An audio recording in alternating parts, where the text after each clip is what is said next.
introduction, want to thank our sponsor, Mobile Notary Mindy. She's certified with the National Notary Association. She's also bonded and E&O insured. She offers a wide range of services, including wills, powers of attorney, medical documents, healthcare proxies, living wills, certification of trust, assignment of personal property, HIPAA waivers, advanced healthcare directives, and 99 verification. You can find her on Facebook, TikTok, and Instagram at Mobile Notary Mindy. You can also visit her webpage at TexasMobileNotaryMindy.com. That's TX, MobileNotaryMindy.com. Thank you so much and enjoy the show. Ladies and gentlemen of all ages, boys and girls, thank you for tuning in to yet another episode of Angry Meat Production. We appreciate you coming in and letting us be a part of your lives week in and week out. We hope to do our best to present you with something that your eardrums delight in. Whether you're looking at us on YouTube or Rumble, or listening to us on Spotify, Google, or Anchor, or any of the other podcast services that we are currently on or trying to get on, we thank you. And if you don't mind, at the end of every episode, stop by, leave us a comment, leave us a like. If it asks for 5 stars, we'll take 5 stars, even if you don't like us. 5 stars are what it's all about. With that being said, we hope you enjoy our attempt to make our advocation our vocation. Ladies and gentlemen, let the games begin. Welcome, Angry Faithful. Today on Nerd Sports, episode 122, we're going to talk about wheelchair boxing. Yeah. Or I like to call it mobile rock'em sock'em robots. I was about to say that, man. You stole my thunder. You're welcome. I was literally going to say that. I had it in my mind. I was like looking over the stuff about all of new sports news stuff that we have to go over. And I was like, what am I going to? Oh, yeah, rock'em sock'em. Okay. So yeah. what you're trying to tell me is that the top-ranked wheelchair boxer is going to be Logan Paul's next opponent? That would be hilarious. That would be so hilarious. Because he doesn't ever face off against actual boxers. It's all like washed up, retired MMA fighters. And then he forces them to box, which they're not known as strikers. Some of them are. Like he'll fight, not the guys he fights. He's not going to fight somebody that can actually box. Was it Mayfield? He went up against Mayfield, didn't he? That no, Come no, on. he didn't go up against Mayfield. No. Well, Or Mayweather. He didn't go up against Mayweather.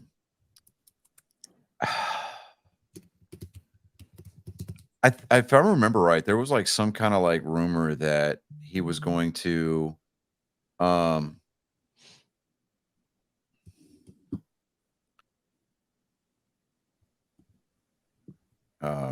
he was going to try to fight Mike Tyson. Oh yeah, I heard that. And like In a straight up fair fight. It wouldn't be a fair fight. Fair fight. I mean, fair as in weight class, and they're doing rounds, and there's going to be an official, and there's going to be an undertaker. That would have been a fair fight. Dude, Tyson wouldn't even need a full round for him. Tyson wouldn't even need. No, and you're not going to be able to pay Tyson off. I don't care how much money you fucking offer him. You're not. Yeah, no. I mean, it's a situation, and we may or may not have Colin tonight. So, but I'm conversing with him right now, but he may or may not be available. Which if when we're left to our own devices, that it goes downhill quickly. This is gonna be one for the ages. It gets so spicy. I mean, you've seen the video where the guy Tyson's teaching that one kid, and he's scared. No, yeah, he scared the guy with the pads. Yeah, he was like, no. entire life flashed in front of his eyes as soon as he squared up. He's like, I'm not about that life, bro. No. Just let me walk out of here. That's all I ask. This is basically what happened. He's like, Nothing can go wrong. Oh no, it all went wrong. So quickly. That was I mean, that's anybody that's like, oh, we're having fun, we're having fun. I have pooped. I'm not even going, I'm just putting my dukes up. Yeah. This is why, Carl, that we have to have safety briefings every weekend. or Safety briefing. This is how you get a safety briefing.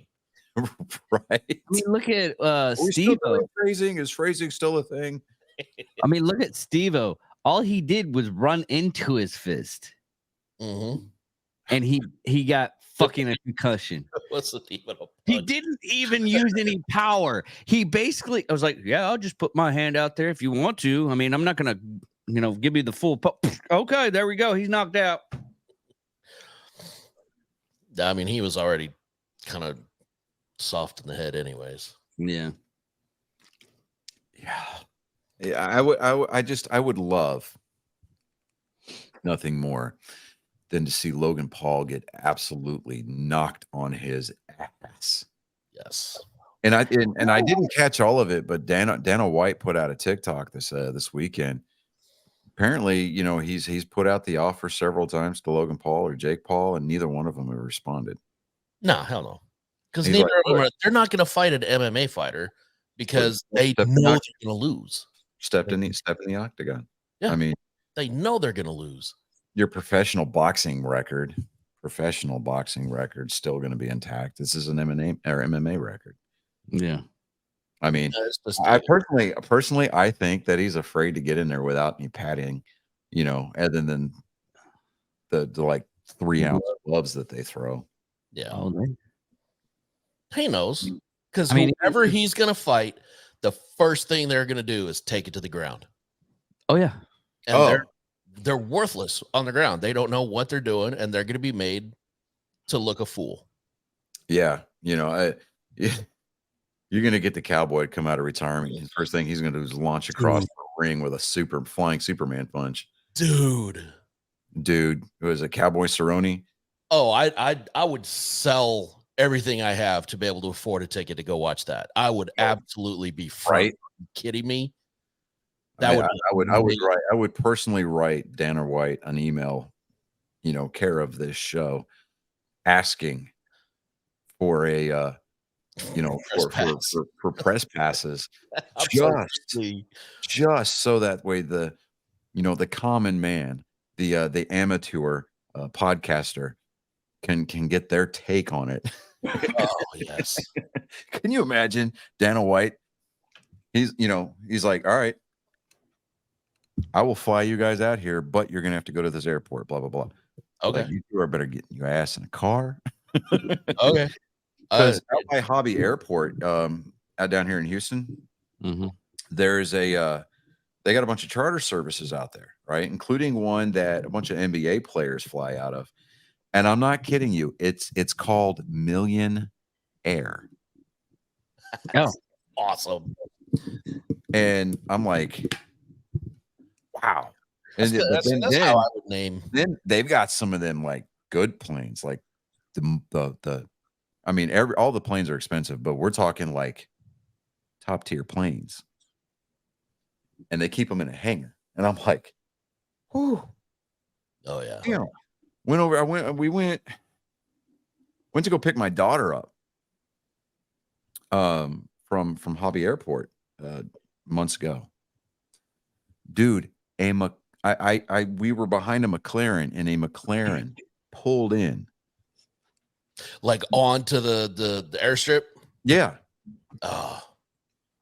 Just once in my life. Right. I'm just sitting there going, pull right up to the plane, just get out, like the whole, Tony Stark thing in Iron Man. Like I just one time in my life, that would be amazing. Yeah. That would be amazing. You go right from the car straight onto the airplane and just tell the pilot as you're walking up the steps, be like, all right, let's go. Okay, so Buc-ee's is going to get an unofficial plug here. Oh, My wife just walked in because love me some Boosies. I didn't properly communicate that we were out of eggs. That's on me. So she normally would go to HEB to get the eggs, right? Well, she goes to Buc-ee's because we're home of the original Buc-ee's, like the world's headquarters for Buc-ee's. Like Mr. Buc-ee lives in Lake Jackson. Yeah. She goes over here. Not only are the eggs that they sell at the Buc-ee's stations all over the place are from local farmers, they're $1.27 a dozen. Damn. $1.22 a dozen. Damn. Right? For those ladies and gentlemen that don't live in Texas that are listening to us, Buc-ee's is it's the Taj Mahal of gas stations. Yes. Okay, it's like the Taj Picture Mahal.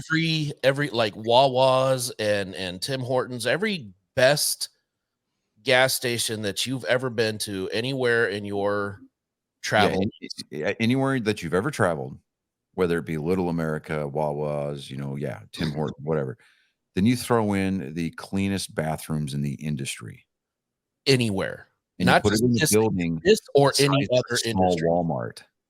Yes. Like you've got full stall, the full complete door on the stalls. Like you're talking the greatest bathrooms in the entire world. I will put them up against anybody, anywhere, any executive washroom, period. Yeah, they've got an attendant that sits there and just, I mean, he's like a busboy at a Chinese buffet. You look, like you take 3 or 4 sips out of your cup and you set it down and you look to have a conversation, you turn and your glass is full. And you didn't hear or see anything. It just poof, there you go. Yes. Yeah. Plus, you can say they have a wall of jerky. There's a wall of jerky. Yes, there is a wall of jerky. They also have it's more or less like a butcher stand of jerky too. Yes. Yeah, a butcher counter full of jerky. Yeah, it's sold by the pound. Yeah. Yeah. Fresh chopped barbecue. I'm not a big fan of the cherry maple, but the new Korean barbecue one that they had is fantastic. I saw that. And I had to refrain, and here's why. I'm on day 4 of cutting out processed sugars. Okay. I'm doing it for 21 days. That's a shame. No, let me finish, because I want to get rid of my gut before I fill it full of beer race weekend. That's true. It's no, I mean, there's no refined sugar inside the beer. Right. But the amount of garbage that I'm going to shove in my face race weekend. I mean, we're talking the foot-long corn dogs, or bro, I forgot about that. I mean, the specialties that they sell specifically at Texas Motor Speedway, shit like that. We need to take a group picture, all 3 of us deep throating a foot-long corn dog while staring lovingly into each other's eyes. Oh my God. How far we need that picture? We need that picture. How far are we going to be willing to take this? Johnny's kind of like a. You will be able to take. The reason why I made the face is because I understand where David goes. David will take it all the way to the stick. No, I'll take it all the way to the adoption papers. Well, that too. Ladies and gentlemen, David Dixon, aka Woody Allen. Thank you very much. Okay, Chicken. The only reason that I wouldn't take you to the JP right now and sign paperwork is because I am still technically, according to the law, married. Although the process has started. But I'm so excited once this shit passes through. Oh, I'll tell you what. Right. Hey, tax cuts. That's all I'm saying. All right, so we're going to be staying in Roanoke. That's right. 10 minutes from the track. There is a Buc-ee's literally across the street from the track, which is also a Waffle House. There is a Waffle House. We're going to Waffle House. Oh, hell yes. Waffle House for dinner after the race. Fuck yeah. Okay. All right. I'm down with Hell that. yeah. I will crush a fucking Waffle House. You kidding me? Scattered, smothered, covered, and chunked. And then you get all those all the drunk NASCAR fans in there afterwards as well. Hell yeah. That's my people.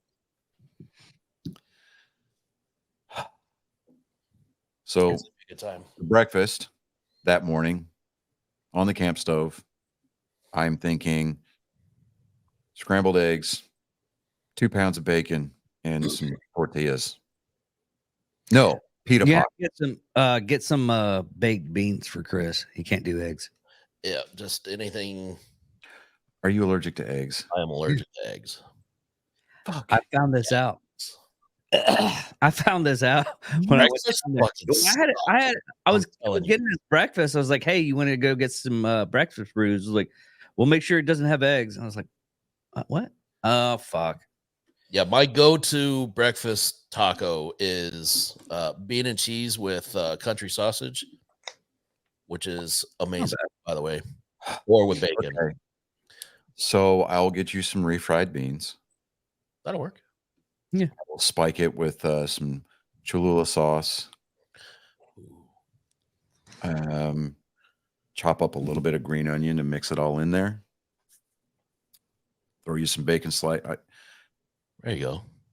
I'm going to bring pita pockets instead of tortillas. Okay. I'm going to heat them up in the pan, bro. That'd be Money. interesting. Money. I mean, think a Middle Eastern crunch wrap, dude. A Middle Eastern crunch wrap. Mm-hmm. Well, you would have to have a tostada shell with it as well, then, to get the crunch part. Well, I mean, okay, so think a Middle Eastern burrito. How about that? Okay, that's All it is just it's unleavened bread, and what they do is they bake it really fast, right? And a pocket forms in the middle. Mhm. So all you have to do is either cut a slit off the top or cut it in half, and it opens up. The inside opens up Yeah. like a pocket, and you just stuff whatever you want down in there. Okay. Yeah, it's actually really good. Yeah. I'd be down. I'll try it. I mean, if they had a decent shawarma place, I'd be like, dude, let's go get some euros. You know, I've never tried shawarma. Really? I've Really? never tried There's shawarma. a really great shawarma place around the corner. After we're done with this battle, I think we should go out for shawarma. What do you think? I think that'd be a great idea. Apparently, there's one just down the road. Never tried it, but I've always wanted. I'm waiting for one of you to realize that that's an Avengers reference. Yes, and what I just said is what Tony Stark said. Yeah. Yeah. Okay. You know what? You're right. You're right. Okay. I mean, Jesus. So the reason for the show tonight is because there was some things that happened in the world of Oh yeah. We actually have like news shit. Yeah. Really? I want to lead the baseball segment off properly. With a fight? No. 6 shots to the dome. That's a typical Saturday night for David. Right in the teeth. Yeah, but it's not in the back. It's usually in the front. The New York Yankees are now four games under 500. They are currently 17 games back in the American League East, 9 games back in the wild card race. Why? I'm glad you asked. That's a great question. That's because my floundering Boston Red Sox marched their happy asses after losing 2 out of 3 to the Washington Nationals. They took it to the Coliseum, the house that Jeter built, Yankee Stadium in the Bronx, and swept the New York Yankees. It was a glorious weekend for me. It really was. Did you do the happy dance? I did the happy dance. He really, really did. I had to listen to the game on on the At Bat app yesterday because I was on the road during the game. But man, Saturday alone, Garrett Cole took the start for New York. He has the lowest ERA in the American League. And the Red Sox hung 6 runs on him in 4 innings. To include a grand slam and a 2-run shot. Fucking hell. Yeah. I mean, Garrett Cole was getting lit up. It was beautiful. I'm just like, yeah. Was it one of those moments just like, I didn't know it was Christmas because that looks like a Christmas tree. Dude, yeah. I just want to point out that the only problem with the Red Sox sweeping the Yankees this weekend is that everybody else in the American League East kept fucking winning. So at the very least, we kept pace in the wild card race. In fact, I was almost not home tonight. I would have had to have done my portion of the show from Minute Maid Park because the Red Sox are in town for the next 3 days. Mm. And alas, I could not get tickets. So I'm a little upset. This is one of the few times that I'll actually say go Red Sox. Meh. Especially since the Rangers were struggling with the Brewers this weekend. Dude, it just kind of seemed like everybody was struggling this weekend. Like the struggle bus was real. The Mariners came in and swept the Astros over the weekend. Which, thank God they did, because we'd have been screwed otherwise. Right, because now, I mean, it went from a 3-game lead to a 2.5-game lead, and they didn't manage to win and it's only by virtue of the fact that the Astros have lost their last 3, but the Rangers have lost their last 4. Right. So I'm sitting there going, oh, you know. So tonight they're in Arizona.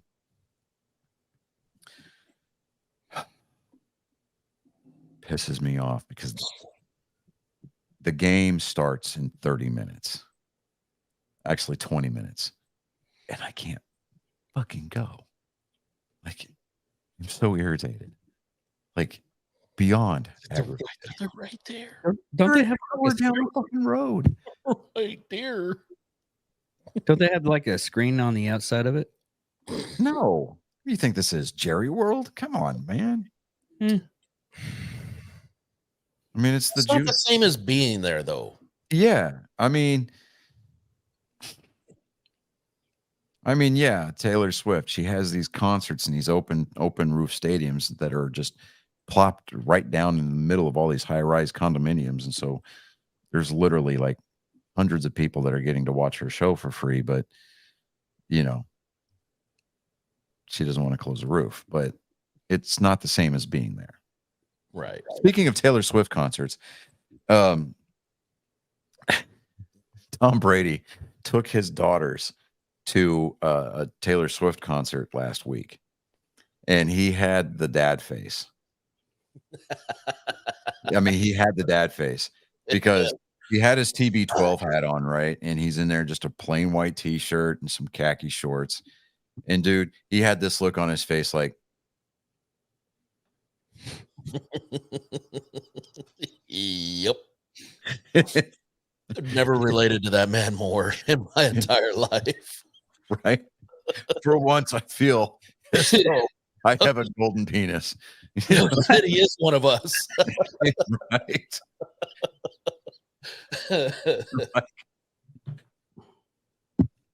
That's not the Little Mermaid. What do you mean? She's just like me. How's that video go? She's a. I saw that, dude. I died. I died when I saw that video. But TMZ released that video, or that photo. Barstool Sports released that photo. There were several fans that were just like around the area where Tom Brady was seated with his daughters, and they all were like, can confirm. I can confirm. Can confirm. Absolutely. Like, he had that 10,000 yard stare. Yep. It You was- might be wondering how I got here. Yep, that's me.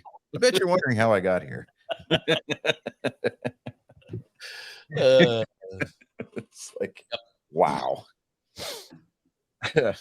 And and then on top of that, Kanye West's new girlfriend looks exactly like a female version of Pete Davidson. dude, I literally thought that somebody had photoshopped that. I saw the picture and I was like, dude, that's Pete Davidson with tits. Yeah. And then they showed us side by Better side. hair. I was like, oh shit, that's not him.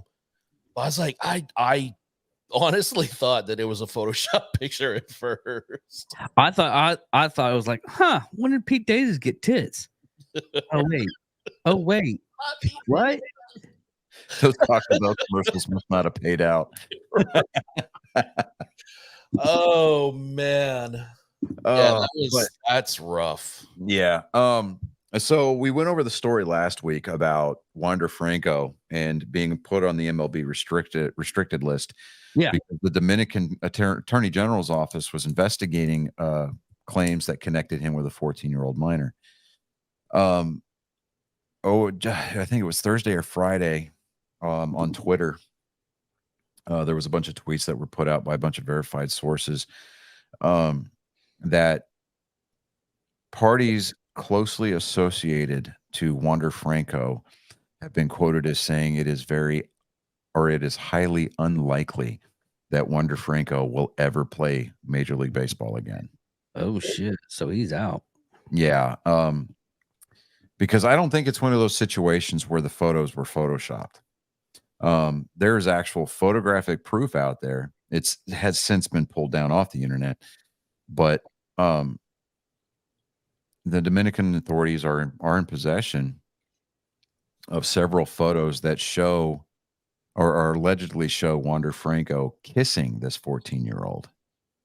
And then I believe, if I'm not mistaken, it could be, more fluff that's been added to the mill, but there was a second minor that came forward that said that they had been inappropriately touched by Wander Franco. And I'm like, okay, well, we'd like to think that it's innocent until proven guilty, but at this point, just like with any other judicial system in the country, you're guilty until proven innocent. So, but here's the thing. The court of public opinion is going to hold him responsible regardless as to whether or not he's cleared of these charges. The man's career is over. He's never going to, he's never going to play professional baseball again. If he does, it's going to be in the Dominican, or at the very least, he's going to go to jail. I think MLB at this point, once the Dominican officials make a definitive decision on Franco's future, or as it relates to these charges or these allegations, I stand by what I said last week. I think you should permanently ban him from the game. Yeah, rightfully so. There is no restrictive list. You are now permanently banned. If they already had the evidence and everything, I think they should actually had done it like as soon as they got all the evidence and everything, and bam, he's out. Well, I mean, what do they have to do? It's like, oh, did Chris Hansen show up at your house? Well, here's the thing. You get these guys that they pop hot for performance enhancing drugs, or they come down on some other kind of suspension, for some other violation of the rules. They're always left with the avenue of appeal. I think MLB did the right thing by putting him on the restricted list, because what you're potentially doing, optically, you baseball, had they allowed him to appeal the decision and play through this investigation, Oh, that would have been fucked. dude, it would have been a nightmare. It would have been a public relations nightmare for Major League Baseball, God, for the yeah. Tampa Bay Rays. Wander Franco would have had to have had extra security. Oh, they would have never recovered from that. No, MLB and on top of that, just the amount of, I mean, just the players that are dads in that clubhouse. I mean, at this point, he I wouldn't have walked out. no, I mean, they're starting to get a dads little would bit have not been up. allowed to have their kids come in the clubhouse, which kids of Major League Baseball players, that's one of the perks of the job. Right. Yeah. You get locker room access. You get to hang out with other ball players. Yeah. I mean, your dad can like score you a ton of cool ass autographs, Yeah. Yeah. But with Wander Franco being in the locker room, I mean, those would not have been a thing. I mean, even if there was like a school nearby, they would have to move the goddamn stadium. Yeah, I mean, at this point, I'm kind of leaning towards the whole. He's not ever going to get reinstated. He's never going to play Major League Baseball again. And I'm not going to say that he was generational talent, but the guy had talent. He was good. And it's just a shame that he threw the entire thing away over some shitty decision making. And it's if the evidence is supported, the allegations are proven, and he's convicted, I hope and pray that not necessarily that they put him in Gen Pop, but that he goes away. Oh yeah, that he goes away, and or they beat him or daddy. I'm saying just put him in Gen Pop. They'll take care of it. Oh yeah. Well, I mean, there's that too, but I did an episode on Steven Sanderson. I was that guy that I fucked up, and I've been telling everybody the same story that Steve Samerson did. Steve Samerson was the guy that ended up killing his cellie because he was a pedophile. Yeah. I mean, he was already had like life imprisonment, so he's like, yeah, he was never getting out. Yeah, he was never getting out. So he's like, nah, I'll kill this motherfucker. Killed him. Well, he did it because the guy kept bragging about it. And he's like, I can't take it that he's bragging about it. Yeah. And what's sad is that scenario happened like in 2009. Same scenario. Exact scenario. But yeah. And I thought for the longest time, I thought that was the guy that did it. And apparently this just happens so constantly. Yeah. All right. So off track.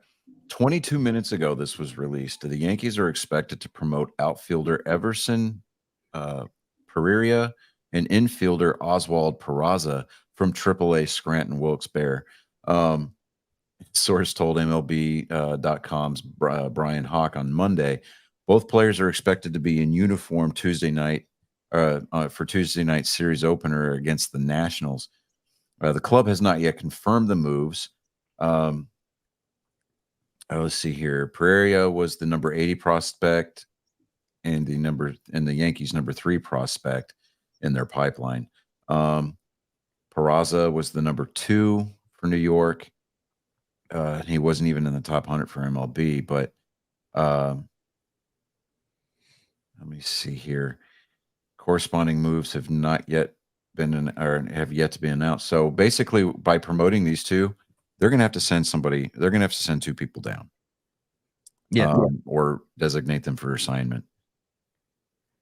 Because, dude, I'm telling you, it's a bad look, man. The Yankees just were not the Yankees this weekend, like at all.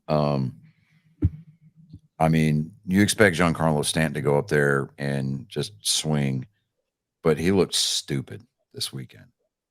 He was actually benched on Sunday for the series finale and brought in to pinch hit. When are they going to change out the general manager if this is their big problem? Well, here's the thing. Brian Cashman, he's there. I mean, he's either got some dirt on the Steinbrenner boys or something. I have no idea. I mean, Yankee media and Yankees fans, I mean, they would point towards, injuries or whatever, but Judge is back and he's healthy. Stanton's been healthy. It just is for whatever reason. I mean, they're just not performing. And I'm not complaining about it at all. Yep. But it kind of takes some of the fun out of the rivalry, And like, come on, guys, put at least a little. They beat them like 7-3 Friday night, beat them 8-1 Saturday night, and then last night's game was what was last night's game? Hold on, I can't remember. They were 1-9 in their last 10 games. Jesus. Yeah. See here, they beat them 6-5 on yesterday. I mean, and then that game actually kind of went back and forth. But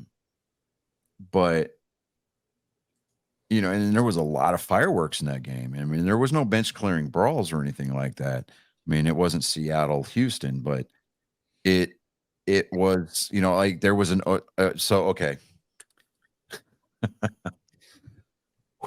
Let me pull up this website here. All right. So you remember, Chris, last week we had that discussion about umpires changing the outcome of the games, having a material effect on the games. All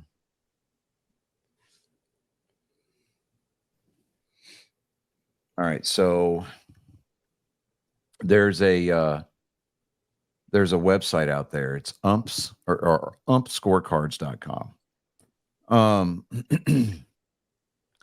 They rate umpiring crews or umpires just in general. Yeah.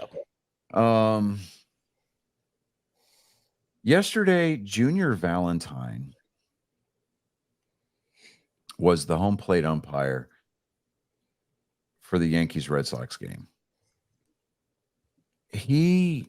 Wow, dude, it was horrendous. Let me see here. He ranked his total. Let me see here. So what they do is they rate. They gave him an accuracy rating of 95.2 for yesterday's game, and there is absolutely no way that was a 95.2 accuracy.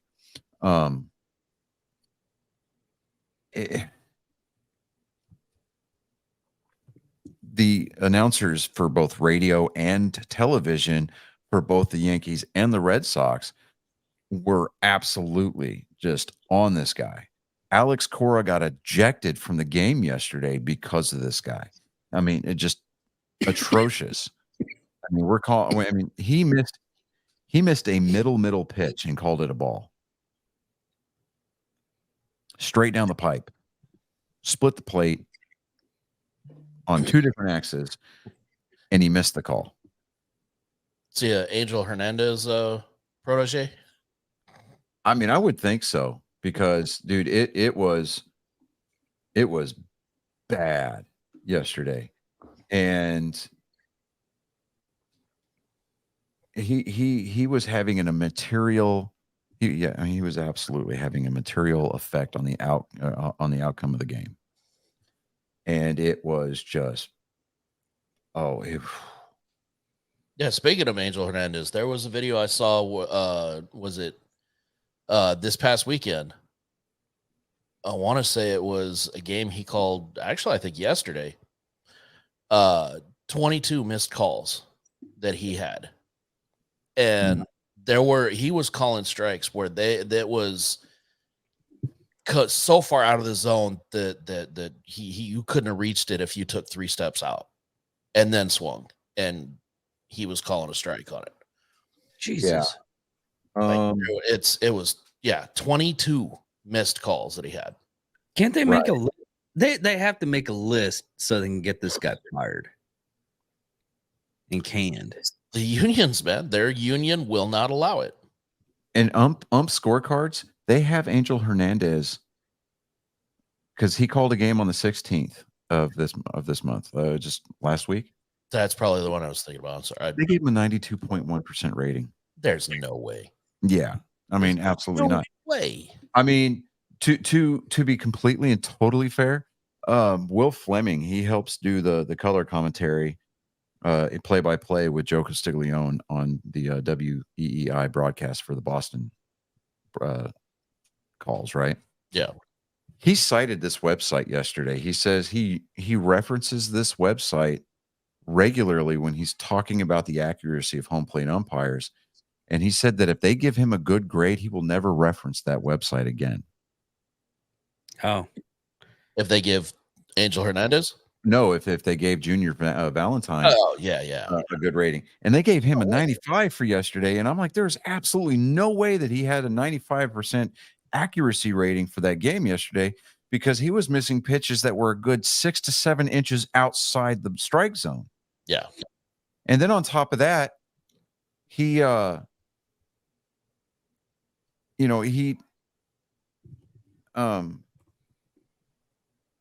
please. Yeah. And on top of all of that, he had that one strike down the middle, just completely missed it. And he had a call overturned at home plate. Yankees, it was the 8th inning or the bottom of the 8th. Yankees had Isaiah Kiner-Falefa. He was on third. And there was a line drive base hit, or he was on second. There was a line drive base hit to the outfield. Rob Snyder fielded the ball. Isaiah Kiner-Falefa was coming to third to advance, right? Well, Rev Snyder slips. He doesn't drop the ball. He just slips, right? So it kind of delays the throw coming back in. So Kiner-Falefa decides he's going to break for the plate. Well, Rob Snyder throws the ball in. Trevor Story makes the relay and throws an absolute strike to Connor Wong, who's behind the plate. He sets up in front of the plate like you're supposed to. The throw carried him over, right? So according to the letter of the rule, he gave Kiner-Falefa a lane, right? Junior Valentine called him safe. Yankees are supposedly take the lead 6-5 at this point. Red Sox are like, wait, because Connor Wong immediately contested the call. Yeah. He's like, no, this is bullshit. Red Sox at this point, who are without Alex Cora because he already got ejected. They're like, hey, review it. They put their hands up. They're like, review it. So it goes to New York, to the replay booth. They take a solid 7 or 8 minutes to review that call. And then there was some confusion. So they came back and they couldn't exactly get the decision right because now at that point, New York is challenging whether or not their runner was given a lane. So they're trying to say that the run should count because he was not given a lane. So they go back under the hood and they're conversing with the replay officials in New York. And they finally come back and they're like, the call on the field is overturned and the run will not count. The runner was given a lane. New York loses their challenge. So Boston challenged the safe call. That was overturned. And then New York decided that they wanted to throw their hat in the ring and say, well, we're going to challenge it and say that he didn't have a lane. Yeah. And then when the officials went back and looked, they're like, yeah, he had the lane because legally, according to the rule, the throw can carry you into the path of the runner. You just can't set up in the lane. And so the replay, I mean, it was bang, bang, right? The replay shows Connor Wong's catcher's mitt catching the spikes on Falefa's shoe. Yeah. because his foot was up off the ground, and the glove, his catcher's mitt, caught the spikes before he even crossed the plane of the plate. Oh, wow. Yeah, and dude, I'm telling you, New York shouldn't have even come back and tied that game yesterday because they were squeezing the strike zone on. Well, he was squeezing the strike zone for the Red Sox pitchers, and so they were having to basically throw him over the middle. And of course, what is New York doing? They're hitting bombs with it, right? Yeah. And so I'm just like, really? And this website gave him a good like a 95.4% rating yesterday. I'm like, are you kidding me? Who runs that website, I wonder? I don't know. That might be something to look at. Yeah. Let me see here. Ooh, thank you. My lovely wife has brought me taco soup for dinner Yay. with some homemade cornbread, and it's buttered. So it just says the data behind. I see the at ump scorecards archive. The data behind the popular Twitter platform ump scorecards. So that's fishy to be that far off. Like that's yeah. Or you'd have to look at how they're calculating it, because there's no way. It says so on their About Us page. It's an online platform dedicated to measuring the accuracy, consistency, and favor of MLB umpires. It is not affiliated with Major League Baseball. Ethan Singer is the founder, co-owner, and technical director of Ump Scorecards. He is an undergrad at Boston University studying statistics, computer science, and public policy. You can find more of his work and his resume on his personal website. You can reach him at, we're going to blast him. Oh, here you go. Singer. I'm sorry. Come here. Come hither. From here. From here. Thank you. Okay. You can reach him at SingerEP, that's SINGEREP at BU.edu. Ethan Schwartz. So figures it'd be a couple of Ethans, right?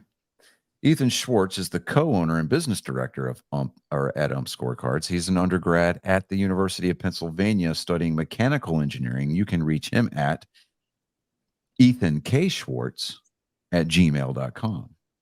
Their history. They started as a Reddit or on Reddit in October of 2019, covering the MLB postseason. At the time, graphics were made by hand. Data was downloaded manually. A Python script was run to generate summary statistics, and the results were entered into an Adobe Illustrator template.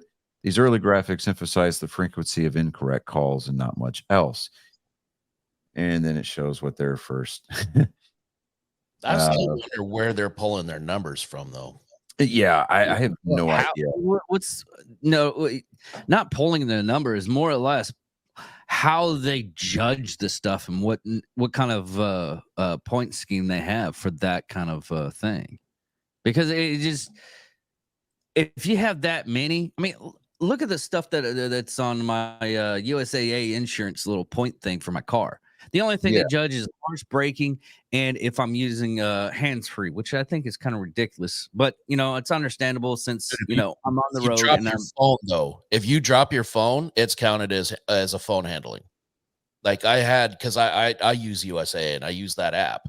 And I had my cell phone holder fell off because of the adhesive, like ran out. Everything's been so hot. It literally melted all that. But it fell off of the windshield and fell down. That counted as 5 phone handlings. It fell one time, but because it bounced around a little bit, it counted it as 5 different phone handlings. Well, I didn't touch it. Yeah. Well, my point in general is I went to South Dakota and traveling along periods of time, in 1,000 miles.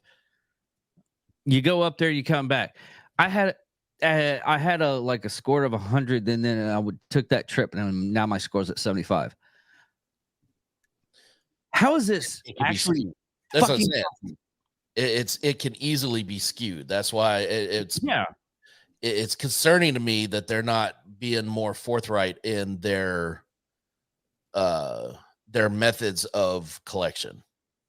And See, that's concerning because I just switched to USAA. And because unlike Gronkowski, we are special. And my wife signed us up for that pilot program, so I've got to download that app. Yeah. Yeah. If as long as it will save you like because my original price on mine's like mine originally is like $130, and with that app and everything, it's knocked down to like 119.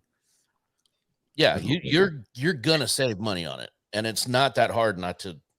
Like, if I have my phone and my cell phone holder up there, and I'm like, I have Spotify going, and I'm skipping songs and stuff. Like, I'll turn the phone on and skip songs. It doesn't count any of that. It's wanting to know if your phone is actually in your hand. Like it tracks the movement of the phone itself, not the screen. Yeah. Now, if you're calling as well, it will say you've had 2% of your trip what you was spent on the phone or something like that, like hands-free, and it counts it as hands-free calling. Yeah. But no, it's good. Like I said,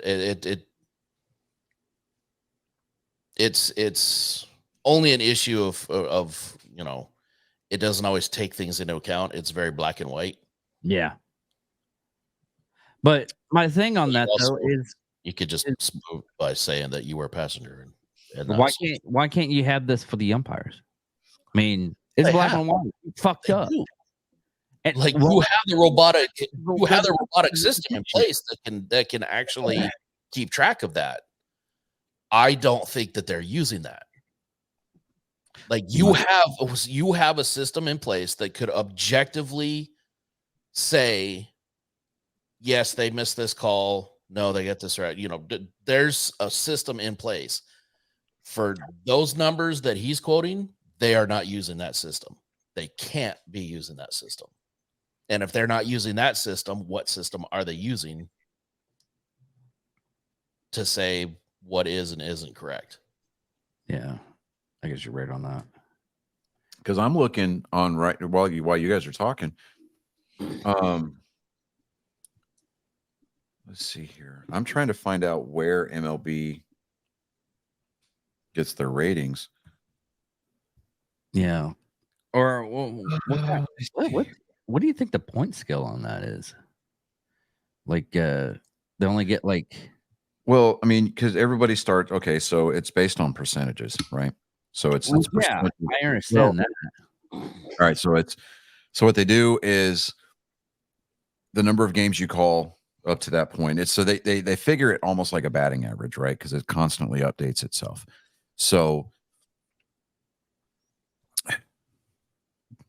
you figure on the average, umpires are having to see anywhere from 260 to 350 pitches per game, right?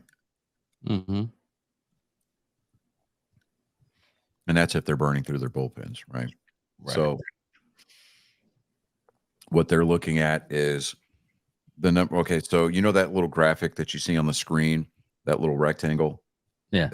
That's the projected strike zone, right? According to the rules.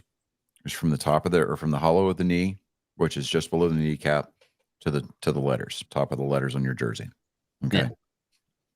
And then it is not supposed to extend past the black border of home plate. Okay. As far as left or right. And it is supposed to be the depth of the plate. So as far from one end to the other, I mean, that's basically the perimeter of the strike zone. Pitches that are in and out of that. So like the pitches that are out, counts against them, pitches they're in that they call correctly, help their averages go up. I find it very hard to believe that Junior Valentine got anywhere close to 90% yesterday. This is true. I mean, we're looking at the stuff there, and it doesn't look like it's there. Mm-mm. There's a chaosventured.com I'm looking at. Let's see here. Now, bear in mind, yes, Junior Valentine. See, I don't think that this is accurate because, yeah, no, it's not. It was updated 2021, so never mind. Just like players, just like you and I, we can have a shit day at work. But yesterday, the degree of bad day bled over, and I think that because both dugouts were barking at him about his strike zone, that he started to take it personally. And then when Alex Cora stepped out and immediately got ejected and then walked over anyway and got his money's worth, he kind of made it personal. I mean, that's what it, I mean, there's no two ways about it. And I think that we need to have some kind of system of checks and balances. I mean, umpires, when they have days like that, they need to be held accountable. Yeah. You know, and when they materially affect the outcome of a game. Why can't they fine umpires for doing stupid shit like that? Well, that's where I was heading with my points. They need to be fined. It's the union, yeah. Yeah. Union won't allow it. It's like, you know what? Player has a bad day, they get ejected. Manager gets ejected. That's a $10,000 fine. Yep. Right? Right off the bat. Doesn't matter. $10,000.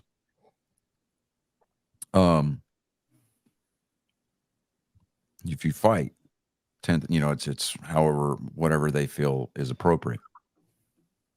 Plus you actually miss games, which affects, potential contract stipulations or contract bonuses. Yep. So, yeah. But Alex Cora yesterday, standing up for his hitters, standing up for his pitchers, arguing balls and strikes is an automatic ejection. You can't do it. But when they're that egregious, I'm not much of a big Alex Cora fan this season, just because I think that the way that the team is being handled is a little lackluster. But yesterday, I mean, I will stand behind him 100% for his actions yesterday. And if I had the money, hell, I'd pay his fine for him. I wouldn't care. Right. I mean, there are even days when, Aaron Boone, the manager of the Yankees, gets ejected. A lot of these ejections are just purely based on the fact that the strike zone is just falling apart. Now, we talked about robo strike zones. I don't think that we need that at the major league level. But I do think that we need like a limited number of free challenges for strikes for strike zone challenges. If you lose it, that's it. You're done for the day, right? No more challenges for the rest of the day. But if you win your challenge, obviously you get to retain it and you get to use it again later in the game. But right. I think that there should only be like 2 or 3 strike zone challenges per team per game. Yeah, you don't want to over. You can even limit it to 2, because you know how in the NFL you're limited to 2 challenges, 2 challenge flags, and if you lose your first challenge, you lose both challenges, right? Yeah, I think that system needs to be ported over to Major League Baseball for challenging bad strike calls in some form. Yeah. Mm-hmm. And I mean, it should be relatively easy, because I believe they've got that at the college level, if I'm not mistaken. I know that I've seen it in some low A ball, But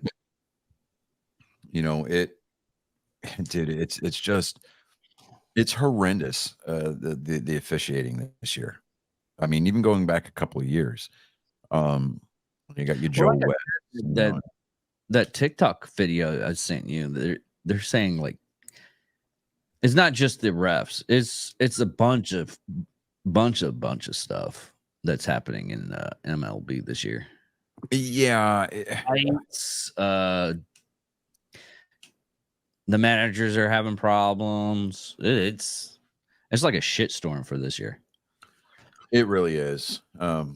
But we've got like I think roughly just a little over a month left in the season, so we're going to start seeing some of these bad umpires getting weeded out because as the postseason starts approaching, the crews that are going to start calling those postseason series, they're already starting to get tapped. Yeah.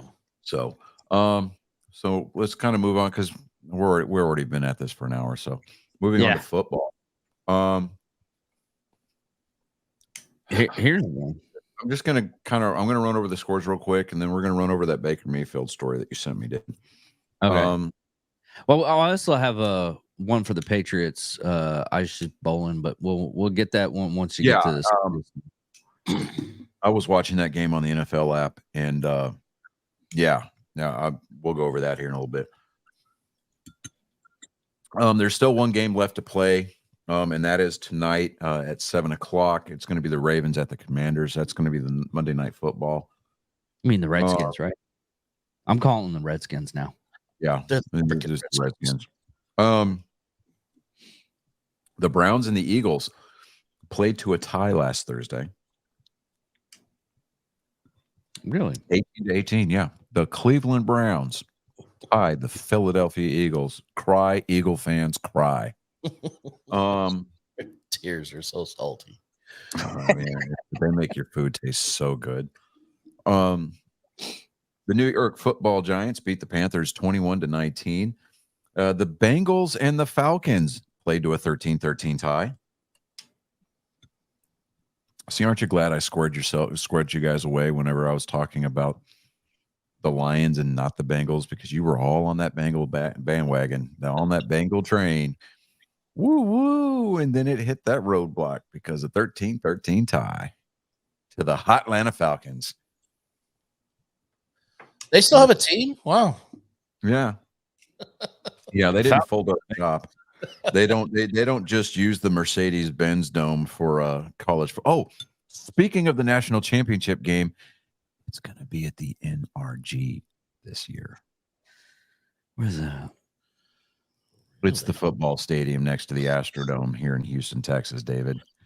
It's where they played several Super Bowls. It's home of the Houston Texans practice squad that they like to throw out against active roster NFL teams every Sunday.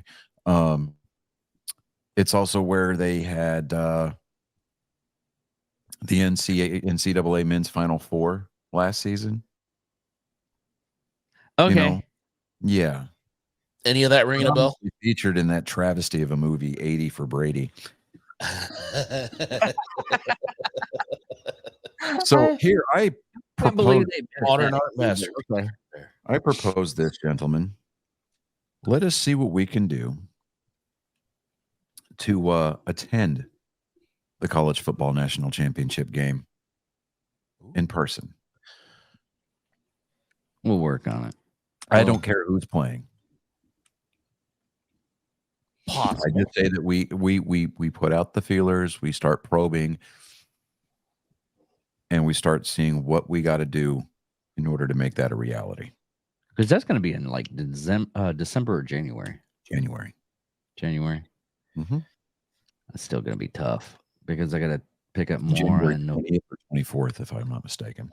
The only thing that I could see it coming up against as far as me would be SHOT Show. Oh, yeah. Well, that's mid-January. That might be the only sticking point. But we'll see. We can start figuring it out. Yeah. But yes, that would be awesome. But there's another strange thing that I'm happened. so sorry. I am sorry. I was mistaken completely. I saw the billboard for it and I was driving. I saw where it was going to be. I didn't see the date. January 8th. Oh, see, there you go. I could make that happen. That's assuming that two semifinal games will be played. One on January 1st. The national championship game will be played at 7 p.m. on January 8th, 2024 at NRG Stadium in Houston, Texas. The real sticking point is going to be how much is that ticket going to cost? That's why I say we start now. That's the only. Well, it's not the only potential sticking point, but it is a major possible. How the way the gas price is going up, that might be a bigger factor now. Like Biden economics. What are you talking about? It's doing great. Bidenomics, right? I mean, Bidenomics we have to be doing good. We're sending 42 F-16s over to Ukraine. Yeah, I mean, we can only afford to pay $700 to each, survivor in Hawaii, but we can send, 20-something billion over to Ukraine. Yeah. I mean, or wasn't that bill that he had? It was 12 billion for Hawaii, and it was 24 billion for Ukraine that was hidden in there. Yeah, might have been. Because you got to continue to pay the oligarchy. Yeah, of course. Yeah. Okay. Go ahead. This just popped up. Michigan Jim Harbaugh to serve self-imposing suspension in NCAA case seeking resolution. He's the coach of Michigan College. The Michigan College. Michigan University. The Wolverines. Yeah. Good.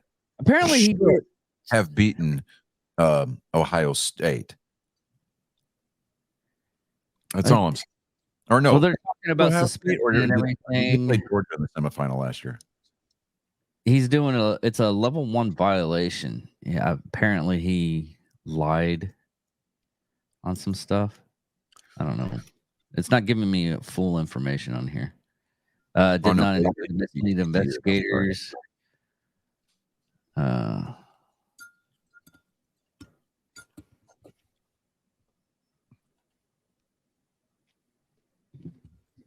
I don't know. That was it's not giving me any kind of information on here. It's just saying he misleaded and misled. Yeah. Misled. Well, none of our fans follow Big Blue, and none of them follow the Ohio State University. So, I mean, I could be wrong there, but I'm pretty sure none of them back the Blue. So, yeah, it's the Blue of Michigan, the Wolverines. I mean, we all back the Blue here, right?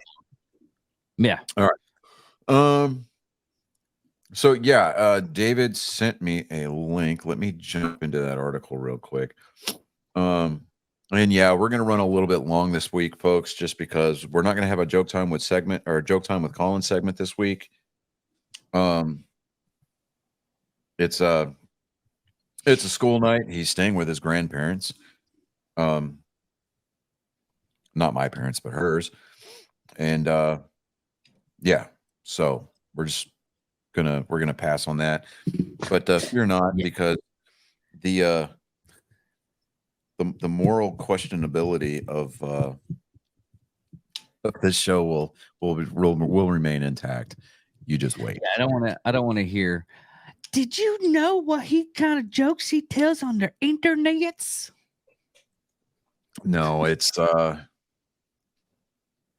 long story that'll be had off air. Oh, okay. Yeah. All right. So Baker Mayfield appears to be in two battles this summer. The Tampa Bay quarterback is fighting for the starting job with Kyle Trask, but he's now also fighting with family members over lost money, according to KXAN in Austin, Texas. Mayfield and his wife, this is coming from Yahoo Sports, by the way. So on the byline, it is Tyler Greenwalt and Chris Swick. That's what I'm going with. Anyways, Mayfield and his wife Emily petitioned an Austin, Texas court Tuesday to begin depositions for a lawsuit against 6 companies, 2 of which, Camwood Capital Management Group LLC and Camwood Ventures LP, were founded by Mayfield's father, James Mayfield. Now, Mayfield and his wife want those companies to turn over financial reports from 2018 to 23 so that they can figure out what happened to roughly $12 million they invested in those companies. The Mayfields don't know if their money has been properly or competently invested and has been stolen or otherwise misappropriated or something in between, according to the petition. Now, the petition is not a lawsuit, though that could be coming in the future depending on how the companies respond to the request. Now, Camwood Capital, the company at the center of the potential lawsuit, managed Mayfield's brand and finances since he was at Oklahoma, according to a 2019 article from the Athletic. Now, protecting the money we're earning, or quote, protecting the money we're earning is number one. I've always been one to save it.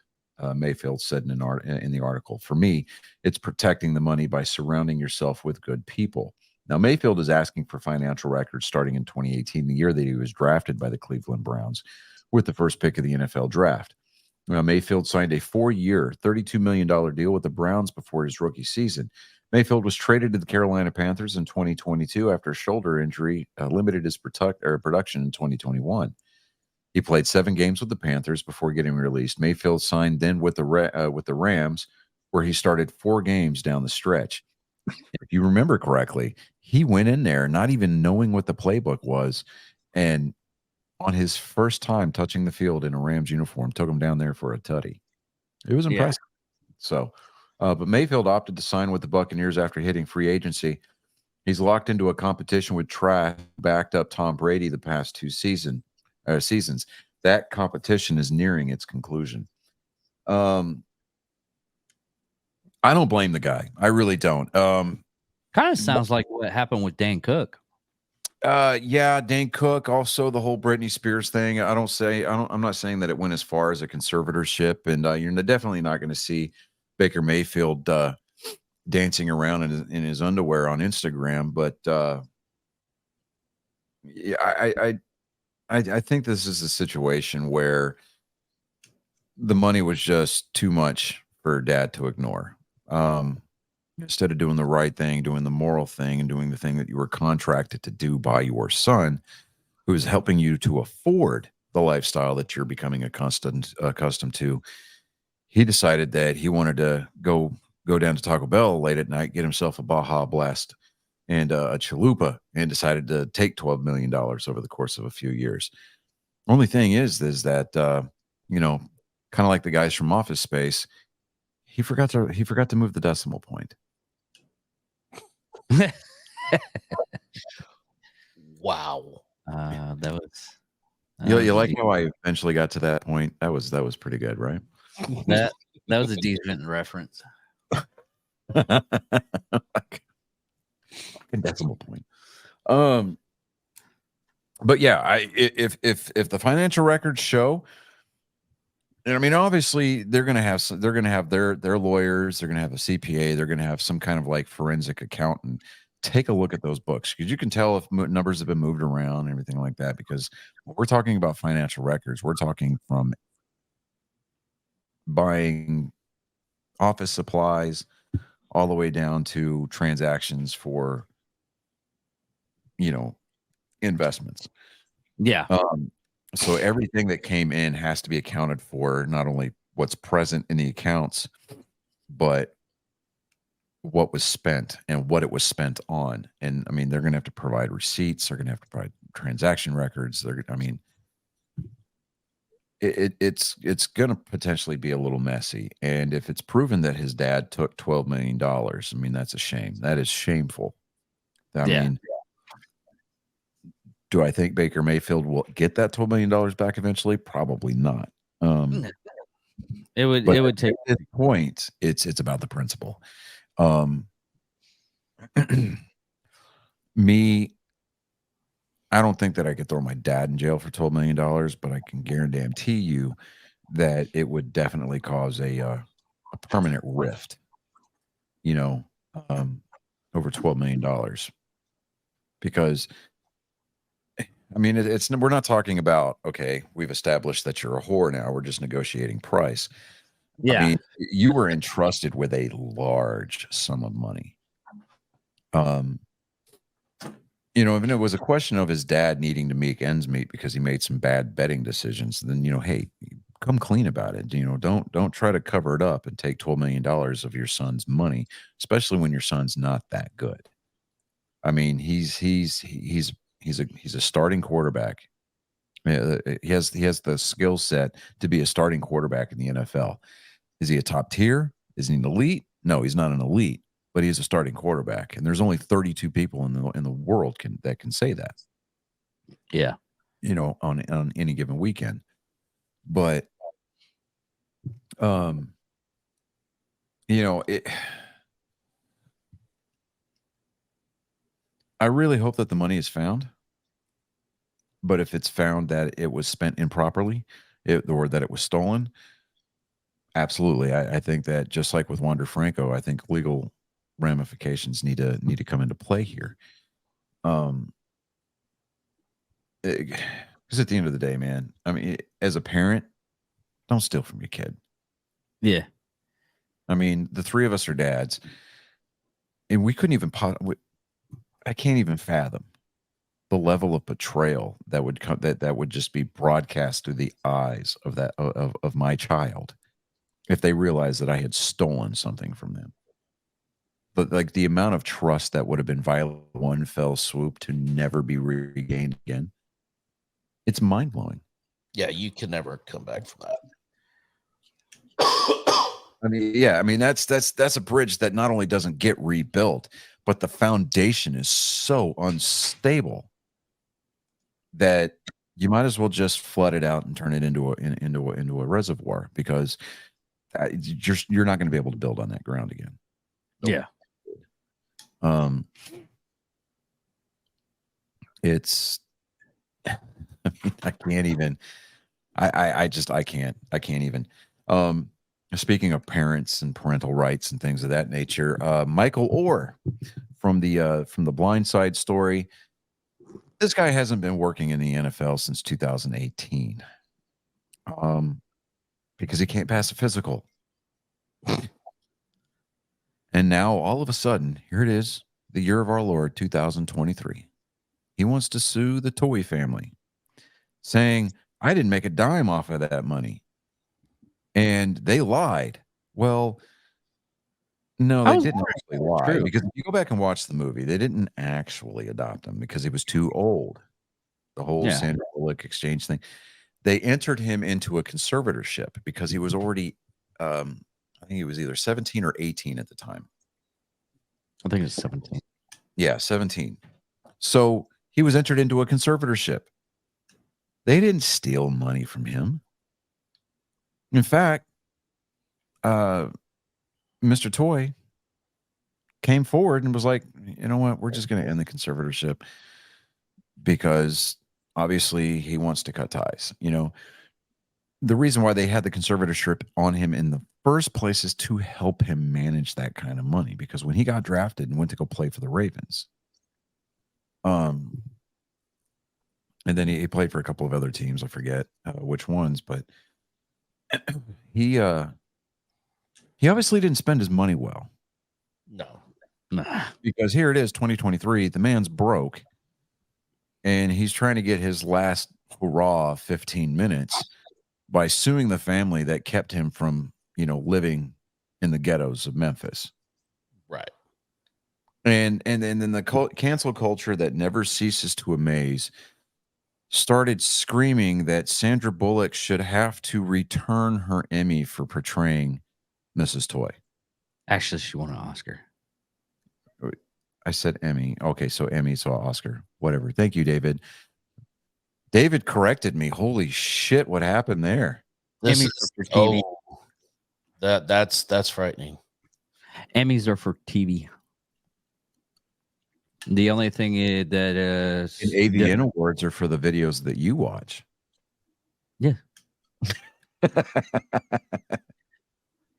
You're acting like you're like, I got you now. And I'm like, yeah. No. And Did I deliver that with an by the air way, of, the ends are the same time as the shot. buddy, I show. got your ass. I got you. No, I he got watches those videos too. Oh, yeah. What did you say? He watches those videos too. Oh, Hey, man. buddy, I got your ass. Oh, yeah. I got you. Okay. That's a I think he specific downloaded the category wrong within metal the. jacket. That's the specific category within the AVN.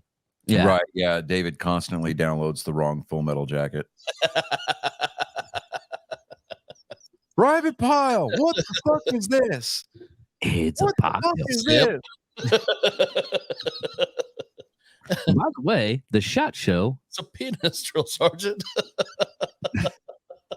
By the way, shot show and the AVAs are technically in the same time frame. Yes, they are, and I do not want to talk about it at all. I don't want to even have to think about that. That bad. Oh no, we have okay. I don't even know if I can tell this. Off the show. I'll tell you off the Do it show. off the show. I want to hear it. Now, The show. once we get once my wife gets our website up and running and gets our merch store, we might sell a VIP package to where we get like after show access. Oh, bro, yeah, We can do that on Patreon. yeah. We absolutely should. We should do a Like- Patreon. And give them a little BTS of our our cleanup part afterward, or And not before. the videos you're thinking of, David. I'm not gonna lie. I blinked out after he said the words. So I do that. You blank out while you're saying words. Yes, yes, I do. And it's hard to do interviews because I watch that What shit. did I you have just to say? watch that shit when I edit. What did you just say? He has no clue. It's already in the ether. It's gone. Exactly. Anyways, Submitted for your approval. Okay, so the Patriots and the Packers were playing this past Saturday, and they had to cancel the game, I think, with like 13:32 or something like that left in the fourth quarter, 13:08 or something like that, because ten their 38. rookie cornerback got stretchered off of the field. Isaiah Bolden. He let me see here. He flew back with the team on Sunday, Belichick told WEEI on Monday morning. He said, quote, I talked to Isaiah on Sunday. He's in good spirits, recovering, obviously, so we'll just take it day to day. But he certainly seems a lot better today than it looked like Saturday night. So that's a good thing. It's good for him to fly back with the team and everyone to see him. He's got a lot of support here. He was injured with 10:38 remaining in the fourth quarter. It was a 3rd and 7 play. Bolden was looking to tackle Packers wideout Malik Heath when he took friendly fire from teammate Calvin Munson. Bolden was hit in the head, fell to the ground, and did not move afterwards. Bolden was then placed on a stretcher and carted off the field. That was the final play of the game as both teams agreed to end the contest. Now, I think the only reason why we're seeing things like that is because after the DeMar Hamlin incident last year, that scared the shit out of everybody. Yeah. Oh yeah. He was taken to. I mean, they announced that he still had feeling in all of his extremities. He was taken to the local hospital there in Green Bay for further tests and observation. They released him, and he flew back with the team on Sunday. So that's good there. It's with the way that with as fast and as hard as the players hit in today's game. I think form tackling should be made an absolute premium. Not just suspend players for making contact at the head. Or, eject players for making contact with it. I think you should fine them and maybe suspend them for a couple of weeks without pay, And before you get reinstated, you have to go in front of an NFL board and show that you know how to make a proper form tackle. Yep.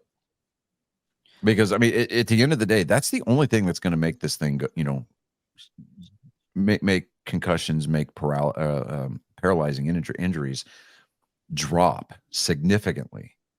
And we're not talking about wearing those Guardian pads on top of the helmets. I'm they do that in the preseason during practices and things like that. But I mean, these players, I mean, I don't know, because I mean, if it was completely effective, then they would be the NFL would have mandated that they be in the regular season during a game. Yeah. Well, you also got to take in the factor of accidents. I mean, if the True. person moves, Okay, so you're going with the movement.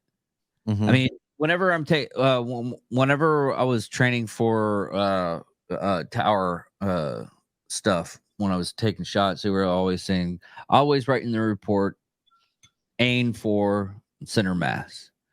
But if his head gets shots, he jumps. My bad. Right. So that being said, yeah, every situation needs to be reviewed. So when they do the review to determine whether or not a player made contact with the head, whether it's okay, well, this was inadvertent, this was an accident, this was a football injury, or this was a malicious intent, then we go from there. But I honestly do not think that we're going to see a significant drop off. I mean, a notable drop off with just equipment alone. It's definitely going to have more. It's not going to be equipment. It's more studies on. We should have more studies on the human brain and how a lot of things affect it. That's all that they've been doing. Okay, and we've got neurologists in this country that specialize in concussion protocols. There's been several golfers that have seen this one. I cannot think of his name off the top of my head. Dale Earnhardt Jr. went to go see him on his own accord and has recommended him to other drivers, other professional athletes. See this guy. He operates out of Pennsylvania or out of Pittsburgh, I believe. But it's the reason why the equipment is evolving the way that it is. You see 4 different types of helmets on the field now. And you see different types of pads.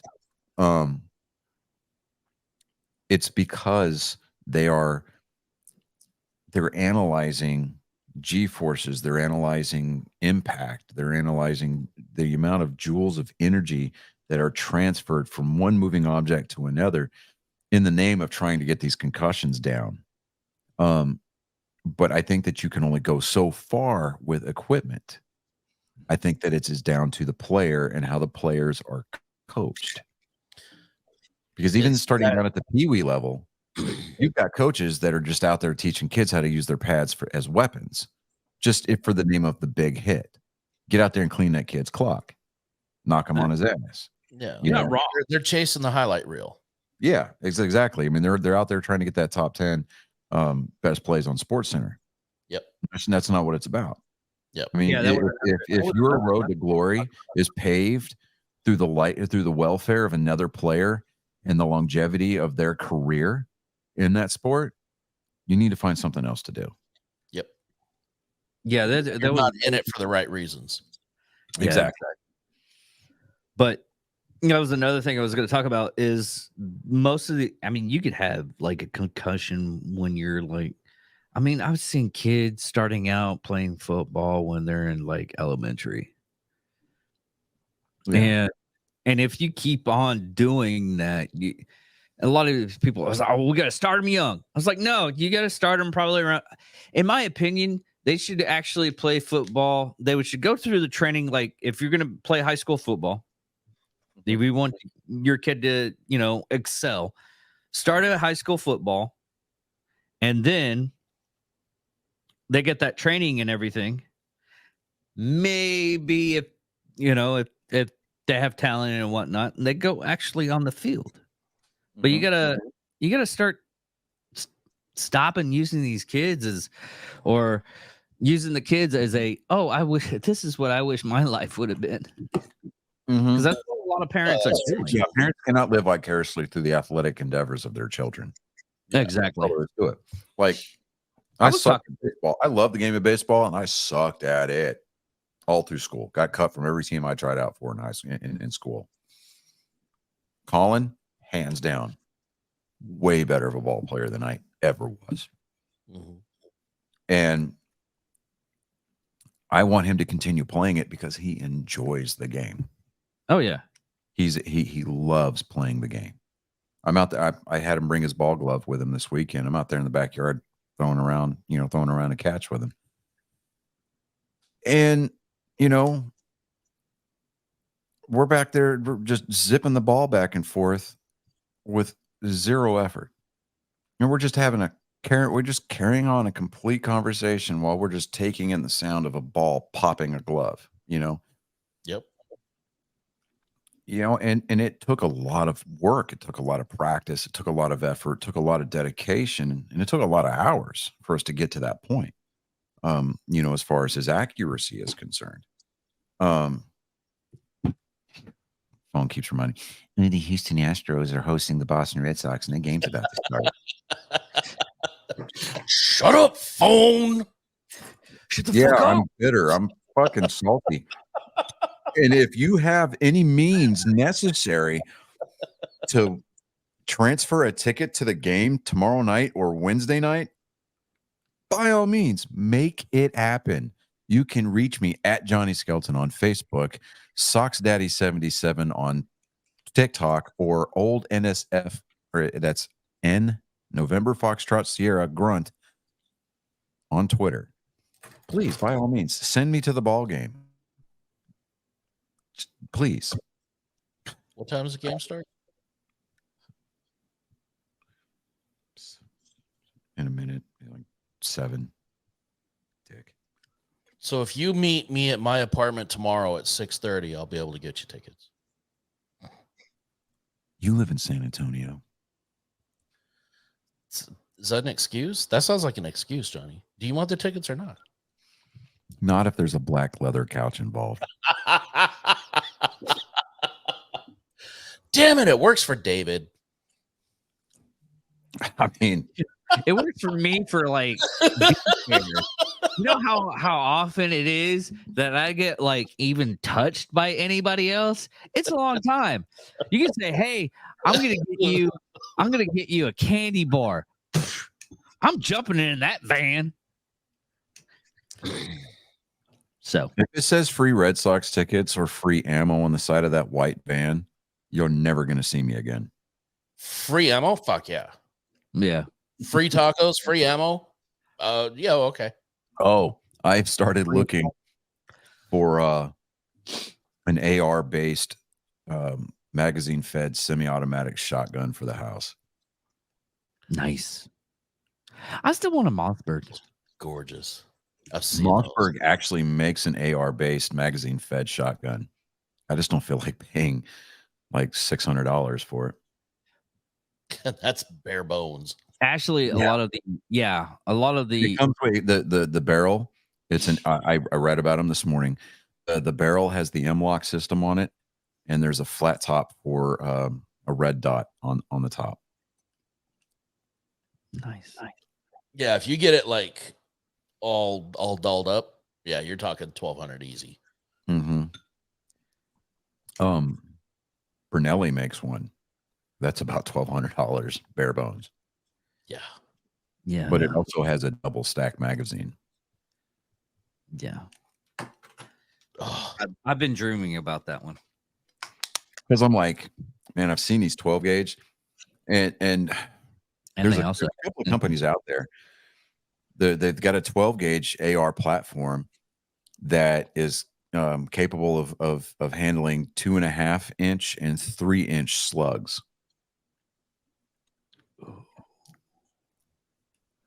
So you can run, it'll chew through both of those. Yeah. That would be nice. And I'm just sitting there going, But I've also been hearing a lot of problems with the AR platform. Well, any kind of platform for like that, unless it's like a pump action or anything. Well, I've got the pump action here at the house, but I've also been looking. I've also been toying with the idea of getting a bullpup. I'm not sold on the whole bullpup design. I'm not either, but like I said, I'm going to do my homework on it. I'm more than likely going to have to make a couple of trips to some of the area gun stores to see if they've got any in stock, just so I can get my hands on one, just to see kind of how they feel, how they balance out, just kind of look at the mechanics on it. I mean, bullpup obviously has been tried, tested and tried and true and everything. I mean, it's been proven on the battlefield because that's what the British Army uses. They use bullpup rifles. Yeah. So, I mean, with a bullpup shotgun, I mean, it's the same process as far as chambering and ejecting the rounds. Just the magazine sits back a little bit further than we're used to. Right. I think it would be pretty badass. Yeah. Especially if you go Cerakoted in the good old red, white, and blue. That would be awesome. Well, the P90 is a bullpup design, isn't it? Yeah. You're right. I still want it for any kind of shotgun that I would actually like, hands down, like grab as soon as I would throw money at it. Is the old original trench gun. I want the AA-12. I'm not going to lie. I mean, somebody went out and created a drum magazine for the AA-12 that holds 100 shells. 100 round. Fucking hell! Isn't that what they had in the Expendables? Yeah. And homeboy, I think it was a Demolition Ranch. He fired it. He was like, "My shoulder is fucked." Oh yeah, yeah. You would have to be built like Terry Crews to be able to actually use it effectively. Because he sat there and he was braced up against it, and he was just like, bam, bam, bam, bam, bam, bam, bam, bam, bam, bam, bam. Oh yeah, and he's sitting there trying to walk into it. It was hilarious. I was sitting there like, "Good God!" Oh yeah, I just started walking backwards. All right, so this tropical depression is supposed to bring heavy winds and rain overnight. Now they're projecting that landfall will be just south of Corpus Christi. That still will put us on the dirty side of the storm. So do what you want. We'll see. All right, let me see here. We ain't getting. All right, so this is where they're projecting that landfall is going to be, just south of Corpus Christi. Here's where I am, right here, just south of Houston. Yeah, we might catch a little bit of it. Depends on how much energy it carries over the land. Well, if it's going to be a tropical depression when it comes in, I'm definitely getting some rain, which means I don't have to stand out there like an asshole tonight and water my foundation. Yeah. All right, so moving on to NASCAR. We've been at this for an hour and a half now. We have not touched the race cars, and we have not gone into the depths of bad jokes. It's fucking embarrassing. I found one. I texted it over to you guys. I know. I definitely can't. Oh yeah. You definitely can't say that one. You can't do that on television. Just don't say the words "I don't know," and you won't get slimed. Right. See, that was a deep, dark reference from the way back. 80s. Even some of our older listeners are gonna be like, "The way back," and it's gonna hit them. They're gonna be driving down the road. And they're going to be thinking about something completely different. They're going to be like, "I don't know." Oh, that's what. Yeah, you're welcome. Don't come crying to me if you cause your deductible to go up. You know that was actually technically a Canadian show.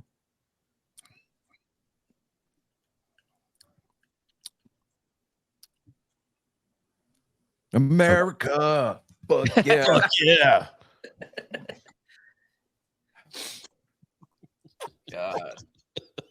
Look how people had just the exact same expression. Ladies and gentlemen, that was not rehearsed beforehand. That was a genuine reaction from Jonathan. That was the conditioned response that we have been, that was a conditioned response to the condition known as Daviditis. We've been exposed to that for the better part of a couple of years now. And, yeah. Definitely. If you find yourself having that expression for longer than 4 hours, consult a medical professional as your heart may not be ready for Daviditis. So NASCAR, they're within room rooms this weekend. They were at the Go Bowling at the Glen at the Watkins Glen International Raceway. It was a road course race this weekend. And wouldn't you know it, William Byron led not only most of the race, he started second. It took him 38 laps to get to the front. And I mean, he led all but 38 laps, and that is to include pit sequences. He was absolutely flawless on the day. Kept all the fenders on the car, and this was his first road course win. He said that they had done some testing at the Glen last year. They also did some testing at COTA down in Austin, but none of that stuff really translated to Watkins Glen. So they, MRN was asking what the secret to his success was. And he said, well, really, what best prepared me for the weekend was iRacing. Really? William Byron started out as a hardcore iRacer. He still is a hardcore iRacer. He actually owns an iRacing team where he pays a driver to race for him on the weekends. That is crazy. In the Coca-Cola iRacing NASCAR Cup Series. That is funny as hell. But they literally just made a movie about that too. Well, not that specifically. Yeah, Gran Turismo. Yeah. Dude, I used to be friends with a guy when I lived back in Tennessee after I got out of the Army. We actually sat down when Gran Turismo was out on the PS2. I think it was Gran Turismo 3. Anyway, so we did a full length, real time, 24 hours at the Nuremberg Ring.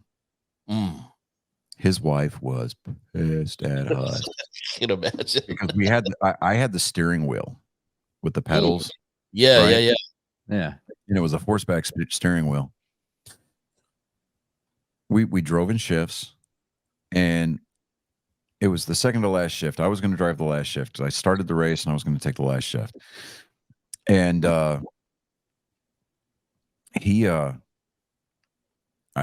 we had, I don't know, like a 13-second lead when I handed up, I pulled the car into the pit.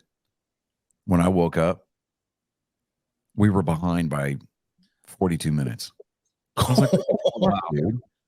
He's like, dude, I just keep trying to drive hard into these corners, and the tires just go away. And I'm like, I'm taking over early. Like, I drove an extra hour. And by the time I crossed the start-finish line, I had not only made up that deficit, I had actually increased our lead to like, I think it was like 6 minutes. Nice. And he's like, what the fuck, dude? And I'm like, and you say you're the one who can drive better. Get the fuck out of here.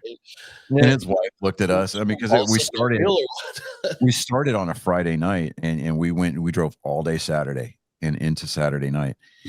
And his wife looked at us. She's like, can I have my fucking TV back now? No. It was insane. Because, I mean, and the class that we were racing in, there was an American muscle class. We were driving a Chevelle. Oh, yeah. Nice. And those things don't handle for shit. No. Right? So they don't corner all that well. No, they don't. It doesn't mean that I still don't want one. I mean, I'm a Ford guy, but my dream car is a 77 Chevelle with a 454. Right? I mean, just enough where you get like 6 gas stations to the mile. Right. Yeah. Like you press the pedal and you can actually see the needle move. Right. But next week in the NASCAR series, or the NASCAR Cup Series, it's the regular season finale, the Coke Zero Sugar 400 at Daytona International Speedway, the world center for motor racing, the fastest track in the month of August. It's traditionally the race has always been run on the 4th of July up until a few years ago when NASCAR decided to juggle to jostle up the schedule. citing that, we have a better chance for better weather in the month of August. Well, guess what? You moved it from the 4th of July to peak hurricane season. That makes a lot of fucking sense. But whatever, it is what it is. So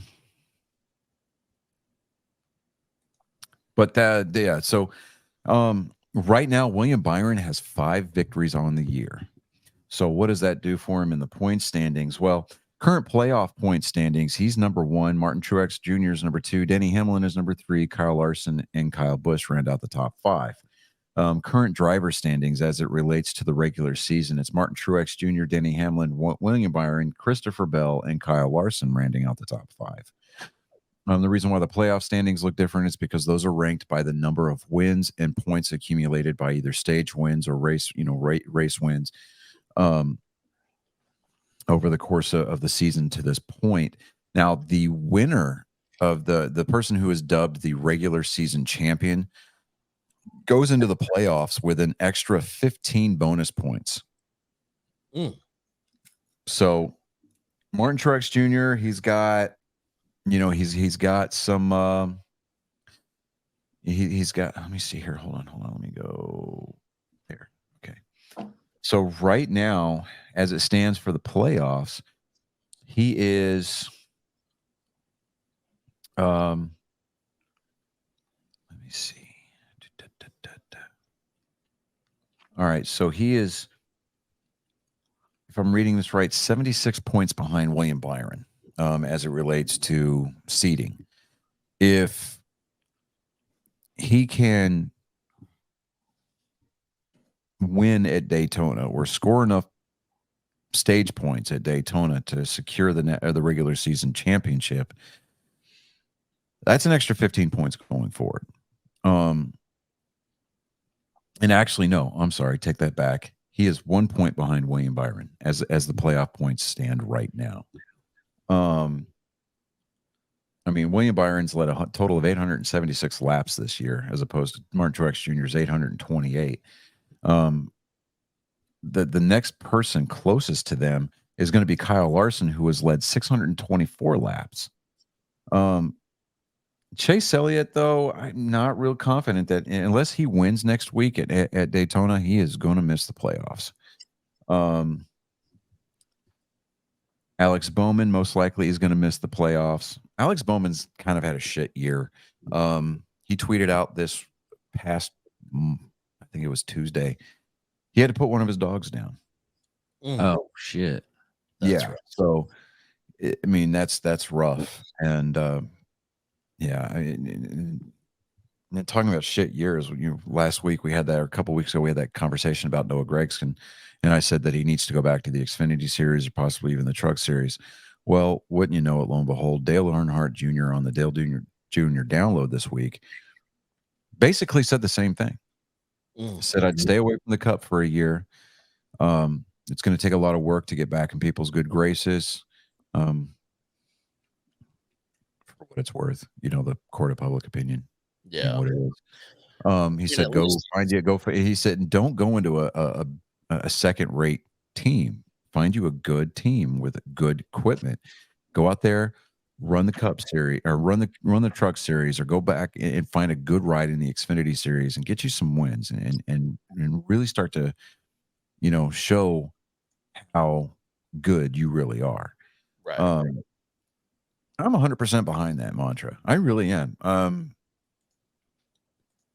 When Kyle Larson was suspended by NASCAR during the 2020 season for dropping the N-bomb on a e-racing simulcast or iRacing simulcast,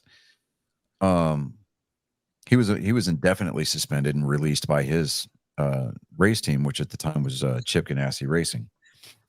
So to make ends meet while he was trying to do what NASCAR required of him, he went back out there and raced dirt full time in his, outlaw sprint and, midget sprints, and won absolutely everything he entered.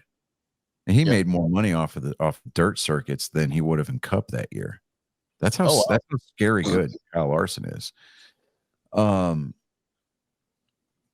Sometimes you just got to get back to your roots a little bit and kind of just, because when he got reinstated, Yeah. I mean, because before he even got reinstated, Rick Hendrick approached him and said, "Hey, look, if you get reinstated, I want to sign you to this car." Right. And he jumped into Hendrick Motorsport Equipment, went out there and won a championship. I'm just sitting there going, that is nuts. Yeah. I mean, he's away from the car for the better part of a year. And then he just jumps right back in it. And next thing you know, he's a champion. Yep. Yeah. I'm just like, how? Like, how the fuck did that happen? Because he got suspended in 2020, and that was the year that Chase Elliott won his championship. And then when Kyle Larson came back in 2021, he won the championship. And then, of course, Joey Logano and his little alopecia having ass won it last year. I really probably shouldn't say that. I mean, I dislike Joey Logano, but I'm not going to turn down an autographed diecast, so I probably shouldn't make jokes about his alopecia. You don't want Will Smith coming at you. Keep my hair out your fucking mouth. Keep my hairline's name out your mouth. Oh, God. You know what was funny about that slap? I mean, even though Chris Rock said it hurt, he laughed. Like, he laughed. He was like, "Oh, wow." It's like, I even made a joke about it. yeah. Like, in there, it's like, till he looked over and saw that she wasn't laughing and she was looking at him. Yeah. And it was a problem. I mean, tickled a little bit. A spade. I mean, if we're recasting all these roles for Disney live action movies, I think Jada Pinkett Smith should be the next Rapunzel. They're actually talking about that. That's not a joke. Are they gonna CGI her hair? That isn't a joke. They are fucking talking about making long wig. Something that God, are you serious? Like, they're gonna change the entire story around it, like they're doing with Snow White. I don't know why they would change the. If you're going to change anything from the original Disney format, you might as well rewrite these stories to the way that they were originally written. Yes. I mean, dude, having a actual accurate, like a Grimm's fairy tale accurate telling of Snow White would be fucking amazing. Like all of these, a Little Mermaid, like an accurate Little Mermaid. Yeah. Yeah. All right, they'd all be rated R, but hell yeah, I would do it. Gentlemen, as of tonight, we are 4 more races away. Dude. I'm not saying 5 races because the 5th race is our race. We are 4 races away. Fuck yeah. We're going to personally identify with every veteran that listens to this show when our countdown starts boiling down to so many days in a wake up. Yes. I apologize to our civilians that will not understand that reference at first, but we won't explain it to you either. You're going to have to go find a veteran friend and ask them. Absolutely. Yeah. And then while you're at it, ask them about the cattle cars and nut to butt. Make your buddy smile. there was a meme. Actually, it was the cartoonist for Private Murphy. He actually drew out. So he did the and you guys are gonna. I don't know if David will necessarily, but Johnny, you're gonna laugh as soon as I say these. It was a picture of the Garrison cap, like the old school Garrison cap. Piss cutter. There was another name for it. Oh, the cunt cap, yeah. Yeah, there you go. There was the funnel. Okay. You know what that was? The donkey dick. And then there was the jumper cables that we had for the vehicles. Oh, the slave cable. He literally just put those. He just put pictures of them there and posted it, and that was it. And just everybody was laughing their asses off at it. Yeah. For that reason, we had. That is how I've only ever known. My first section leader in the Army, Staff Sergeant Williams, was black. And I'll never forget it. The first time we had to jump a truck off in the field that I had been there for,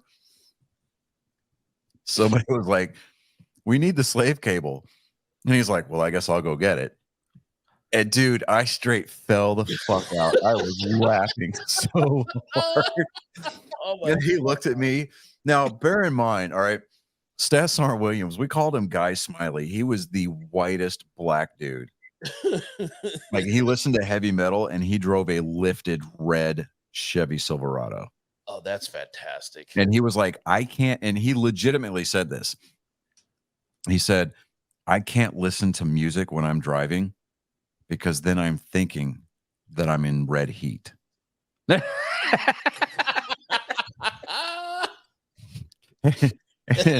And for those of you who don't know what that means, there's a scene where Arnold Schwarzenegger is driving a Greyhound bus through a fucking mall. Yep. And we looked at him, we were like, what? And he let a couple of the lower enlisted guys borrow his truck one night. He's like, we're gonna go redneck and sorry, can we borrow your truck? You go with us. And he's like, I'm not going with you, but don't put a scratch on my truck. I'll kill you. And like his nickname was even written in Sharpie inside the vehicle, right? Guy Smiley, right there above the window or the windshield on his side, right? Yeah. But the fucking truck died, and he's like, somebody go get some slave cables, and he just without missing a beat, he's like, I'll go get them. I just fell. Dude, I was laughing my ass off as he looked over at me. He's like, "The fuck are you laughing at?" I was just like, you know. I mean, I'm barely 18 years old. I'm just out of basic and airborne school. I'm from Texas, dude. I'm sitting there going, "Not a goddamn thing funny, sorry. Nope." Nope. You see, Nope. there was that one TikTok too where they were they're like, what is the military humor like? And it showed a guy that was doing push-ups and it says, what don't we tolerate in the army? Racism. Why not? Because they're people now.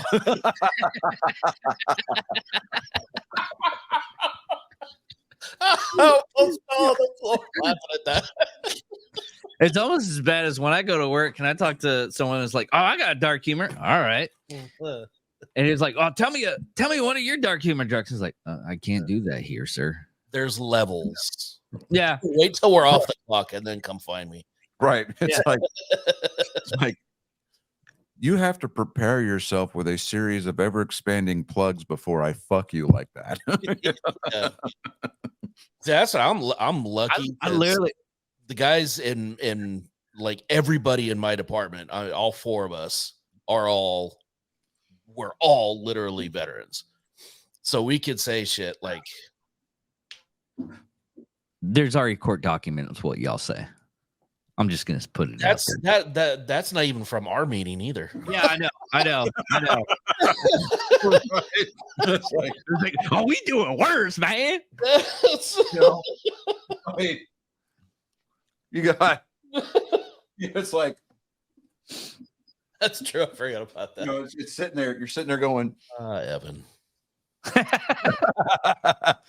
like you're sitting there going, I like my workplace because we've got dark humor. And then it's like you're sitting there going, your humor's not dark. Well, what's your definition of humor? Like, really? Really? It's like this is how dark my humor is. It's like my slow learned test of judging a person's dark humor. Like, how dark is your humor? Because mine's pretty dark. I was like, all right, ask me how I slept last night. I'm like, okay, how'd you sleep? Just like God through the Holocaust. Oh, right. I saw. Okay, there was a TikTok out there. I saw it this weekend. There was this boot with the beret. He's got the flash with no unit crest on it. He's like, the beret's not given away. You have to earn this, right? I'm just sitting there, Really? I'm like, Really? I'm looking at the comments, dude. The comments are like, can somebody come get their boot? You know, like one dude goes, talk to me about your beret after you pass Q course. You know, like That one hurt. yeah, you know, It's like, actually, it is because I actually remember when the black beret meant something, right? right. Back It when was it the was Rangers. Ranger Beret. Right. I mean, I was going through airborne school. Did And they back? no, No. they stuck with the sand color, the tan beret. Yeah, But shit, Tam. like I went, you know, outside Fort Benning, Georgia. Chris, I know you know this store, Ranger Joe's. Oh yeah. Oh yeah, Ranger Joe. Joe's. So you know, we're a bunch of like wet behind the ears basic training, you know, graduates. Yep. Going through airborne school, and it's during jump week. So I mean, we go out to Ranger Joe's to get a haircut the weekend before, and to buy our berets, right? Yeah.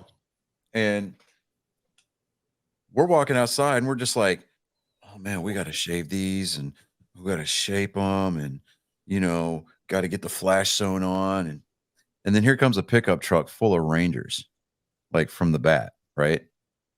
Oh, they got all their black berets on, their uniforms are all faded, and you know, like you know, but your basic training, you see faded BDUs, you're like, oh, Oh yeah.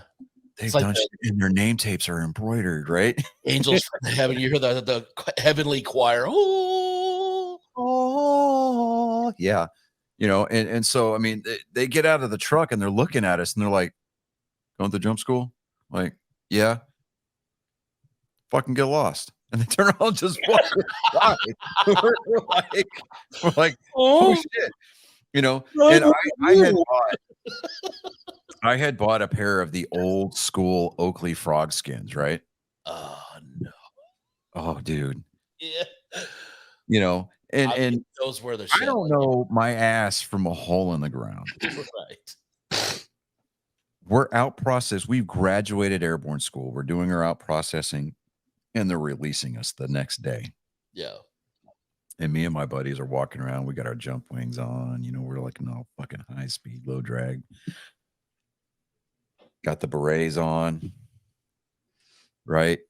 And yeah, no, we had our soft caps on. We didn't have our berets on. We had our soft caps on, and got our, you know, our boots are all polished. Don't have the jump boots yet. I didn't want to jinx myself by buying jump boots before I graduated airborne school, right? So, but I go out and buy the beret. It's a lot cheaper.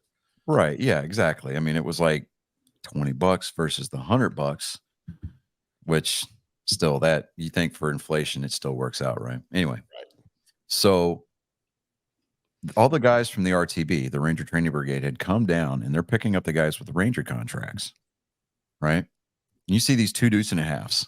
They're not there for the RIP contract guys to ride in. That's for their shit to ride in.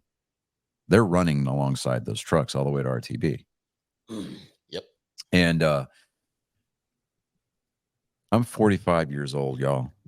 And when I think about the towering presence of this E6 Ranger standing there on the school grounds, just surveying the land, I still get chills, right? I'm still intimidated, right? We're walking around thinking we a hot shit, right? Like we just got these jump wings on, shit. You know, we're doing the whole Bill Cosby, Red Fox, you know, Yep. Pop. And we pass by him and he's standing there like this, right? He goes, "Hey, Peachtree." We're like, he called us fucking Peachtree, and we just snapped parade rest. And we looked at him and, "Yes, Ranger." And he goes, "Oh, I'm very impressed that you knew how to fucking address me. I got a question for you. Those sunglasses regulation." And without even answering, I just pulled them off my face. I said, "I don't know, Ranger." And he goes, "Well, I got a flash for you. They're not." And he said this verbatim. It's burned in my brain for the rest of my life. I'm going to lay on my deathbed thinking about this. This dude looks at us and he goes, I catch those sunglasses on your face again, I'm going to shove them so far up your ass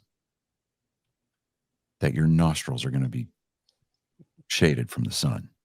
I made myself clear. Full Ranger. And he goes, I move the fuck out. Right. We just puff of smoke. Right. I went over to the to the entrance to the company. I did my 10 push-ups to the wings. I called my dad over. I was like, come here. He goes, fuck was that? I said, just take these and put them in the car. What the fuck was that? I'll tell you later. And I did my turnaround, did my 10 push-ups back to the wind, and I walked back onto the company ground. And I walked by, and I'm not making eye contact. I just see him out of my peripheral vision. And you just see him walk, and he's just standing there like this. He's like, that black beret, dude. Good I mean, answer. he had the 82nd beret thing going on, right? Where he was straight up like this, Right. I mean, it was pointed over, and he was just straight up, couldn't see out of his right fucking eye for shit. Yeah. But yet, homeboy had God level omnipotence. I mean, he was just sitting there, just shaking his head in approval, like, that's what the fuck I'm talking about, And I'm just sitting there, I'm like, oh my God, I was single-handedly at that point more scared of that E6 Ranger. I don't even know his name. I didn't think to look at his name tape. I just knew he had a black beret on, and that scared me. Yep. Right? Because he had the green jungle boots on. We had the ripple sole, and his uniform was starched, boy. Probably standing up by itself. All I know is that he was in E6. And I'm like, yes, Ranger. Dude, I was not that scared on day one of downrange basic training. Mm-hmm. Back when we had the shark attack, I wasn't that scared. Oh, that dude scared me. Right? And then we get dismissed. I'm getting in the car. I'm sitting in the back with my girlfriend and my parents.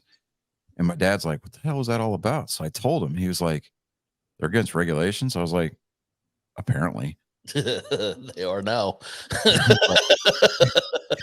Right? And he goes, so, what are you going to do? I was like, I'm going to buy a cheap pair of sunglasses that are regulation. He's like, what are you going to do with these? I'm going to wear them in my civilian clothes. Because at the time, I paid $60 for those at the Sand Hill PX. That's like $200 now for a pair of flak jackets, right? Oh, yeah. But they were the old school frog skins with like the polarized lenses. Oh, dude, they were hot.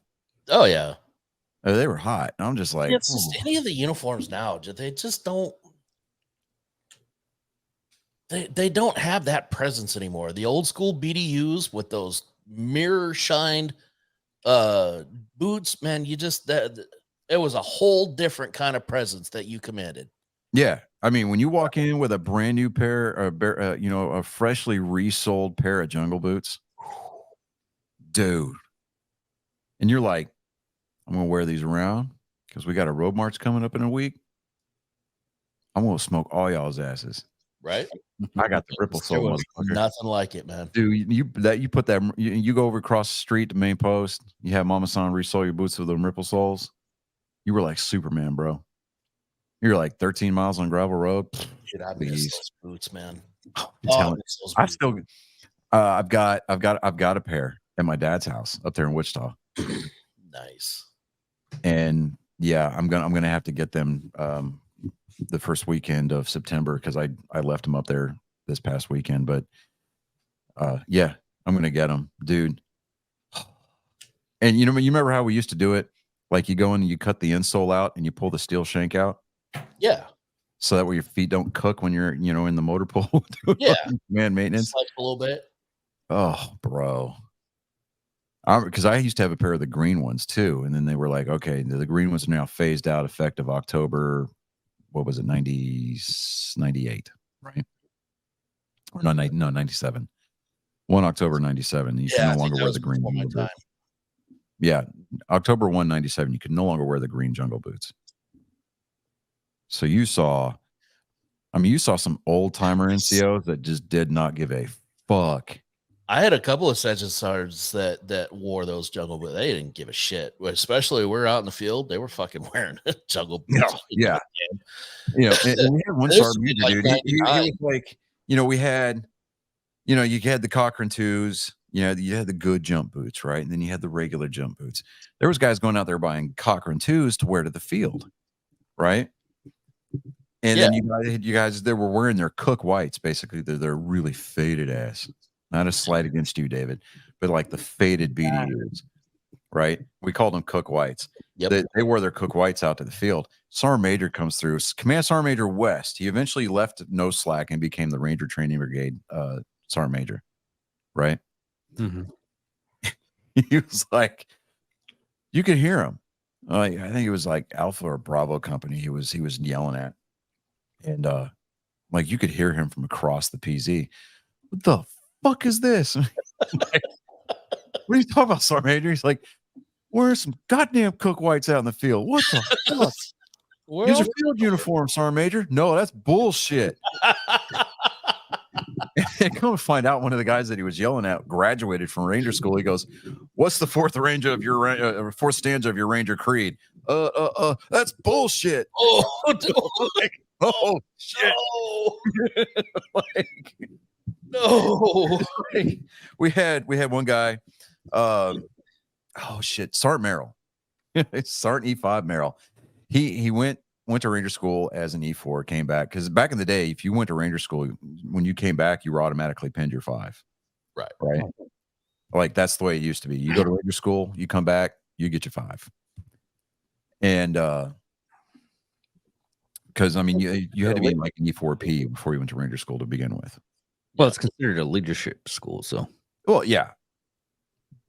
But so he comes back, and the first day that we're back, or that he's back, we have payday activities. So we've got Class A inspections.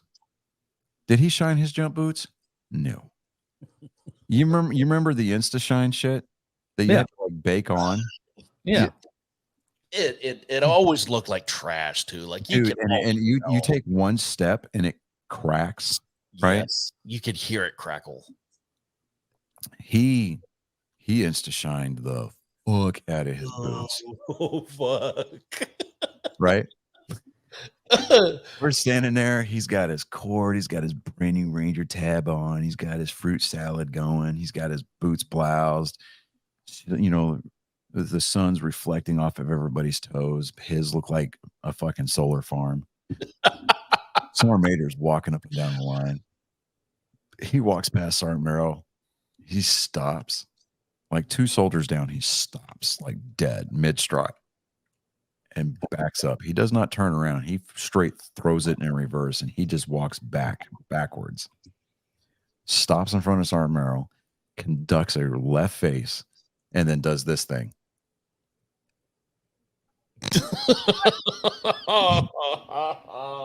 He goes, Sergeant Merrill, where does the Kiwi bird reside?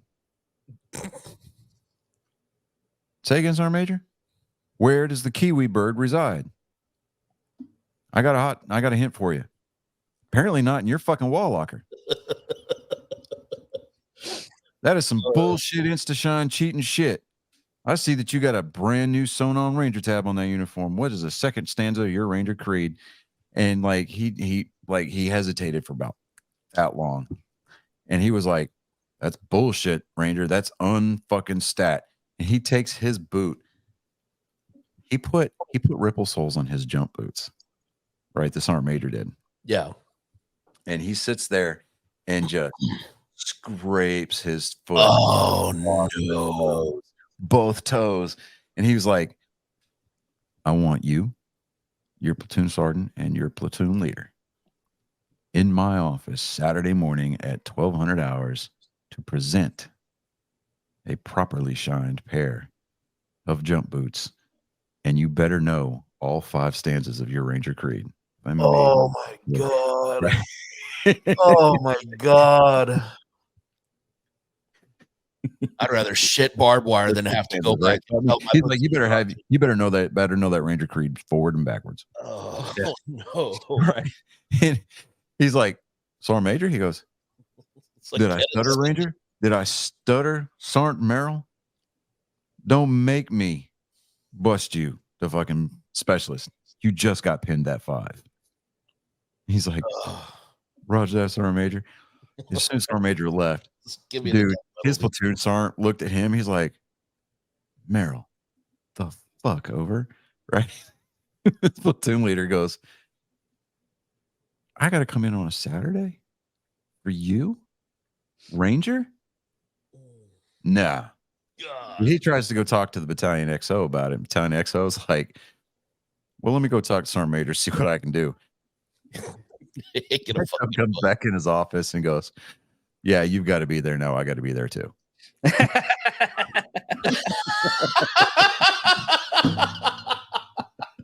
Fucking hell! Damn, I got. You hear the colonel. You hear the lieutenant commander, Lieutenant Colonel Parker. He goes, "Get him, wild man." Sir, you want to get in on this? No, because Colonel knew better. Colonel absolutely I said there too. he's like, yeah, you got to be there. No, I got to be there too. Because oh my god, that's fucking amazing. Because I had staff duty that Friday, and so when I got to hear that conversation, I was like, what the fuck? I mean, dude, I'm sitting over there. It's me, my other runner, and the NCO at the time. I forget who it was. We just start dying, dude. I think it was Sergeant. I think it was Sergeant Russo. I can't remember, but we were just like, dude, we were dying inside because we're trying to hold it in. As soon as the lieutenant left, we started laughing. 1st Battalion is right across the way from us, and they're looking at us like we've lost our mind. We looked it over because 1st Battalion, their mascot is the bulldog, right? So they legitimately had Bastogne. It was Bastogne the bulldog, right? Yeah. And he lived on battalion grounds, like his house, like he stayed in battalion headquarters. Yeah. And we're like, well, fucking worry about the hell we're doing. You stay over there and watch your dog and make sure he doesn't fucking escape again, right? Like, no shit, this dog had a counseling packet that fucking thick, dude. His signature on his counseling packets were paw prints. He had held every enlisted rank from sergeant major all the way down to private. That is amazing. He was a Sergeant E5 Bastogne, and we sort of aided him in an escape one night. And they found him in post housing boning some lieutenant's dog in the back. Oh yes. Oh hell yes. Tell me the guidon was right there too. Oh, we didn't fuck with the guidons, right? Because I mean, we're like, we would fuck with guidons all the time. Well, see, because didn't have any bulldogs around to fucking steal either, though. All we could steal were the guidons. All right, so you know what? Okay, we're 2 hours and 17 minutes and into it. So guess what I'm about to do? I'm going to bring Colin in because he's gonna try to do this real quick. So let me.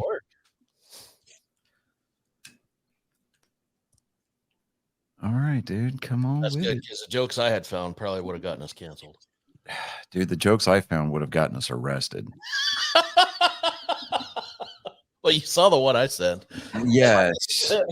and they were on par. They were on par with that. My jokes are pretty much war crime. It's only a war crime if you get caught the second time. Exactly. No, it's only a war crime if you lose. Yeah, that's right. That's right. It's only a war crime if you lose. Exactly. Come on, Colin. Come on. Clicky the linky. Is he backstage yet, David? Oh shit. I forgot to look at that. No, well, I have it. There he is. What's up, guy? All right. So you'll look. Hey, Colin, fix your hair for him real quick. Show him the nice little do that I gave you for the week. There you go. Yeah, see, look at that nice little fade on the side. White walls right there. Oh, that's what I'm talking about. All right.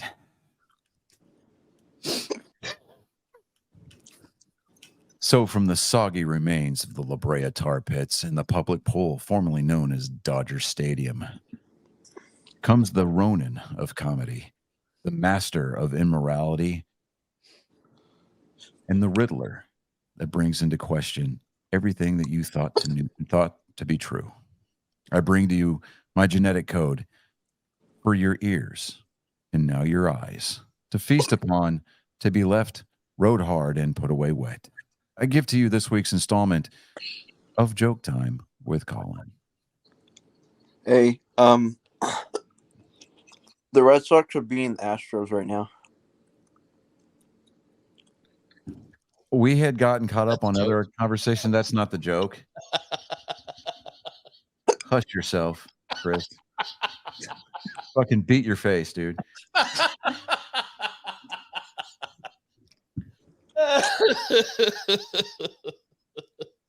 Love you, man. So on the way to school, I saw a kid with, like rags and dirty clothes.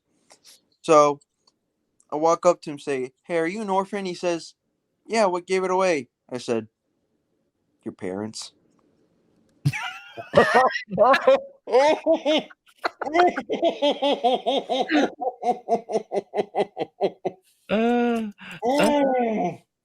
Nice. Solid beginning. Oh my god, dude. Oh my god. Wow. That's a good one. Is that the only one you've got this week? Yeah. Okay. Well, okay. He started and finished strong, everybody. Good. Oh, wow. Your parents. Oh shit! Oh wait, what? Did David get the time right? No, he didn't. I didn't do the outro yet. That's, I'm trying to give him some kind of credit. I'm trying to acknowledge that at least he tried a little bit. I mean, he got his props for giving us proper articles at the beginning of the show. That is true. Yeah. That is true. I'll give him And they were relevant and they were recent. that. Yeah, Timely. It would be timely. Yeah. The timestamp and yeah. Okay. And he kept quiet while we talked about Army stuff. Yeah. So good for him. Okay. I had my I had my first after school baseball thing today, so Oh, nice. Okay. That's what it's about. Dilly. it was too hot outside. Oh. Well, we are on a tropical depression advice or warning for tonight and tomorrow. Really? Yeah. It has stages? Oof. Yes, David, much like the depression that most of your sexual partners go through. That's understandable. Nice. Solid. A little close to the knife there. That was hell yeah.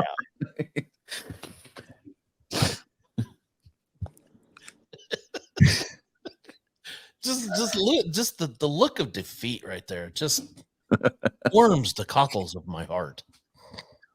So much like the additional problem of hurricanes added to the list of worries that Southern Californians have, in addition to earthquakes, landslides, and wildfires, you too now have an additional thing to worry about. When you see somebody standing on the side of the road wearing rags, you question yourself. Are they or aren't they an orphan? When you feel bad about yourself, think back.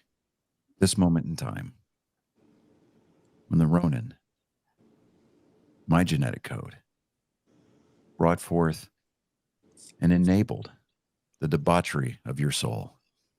Ladies and gentlemen, boys, girls, angry faithful of all ages, I present to you this week's edition of Joke Time with Colin. Oh shit! Oh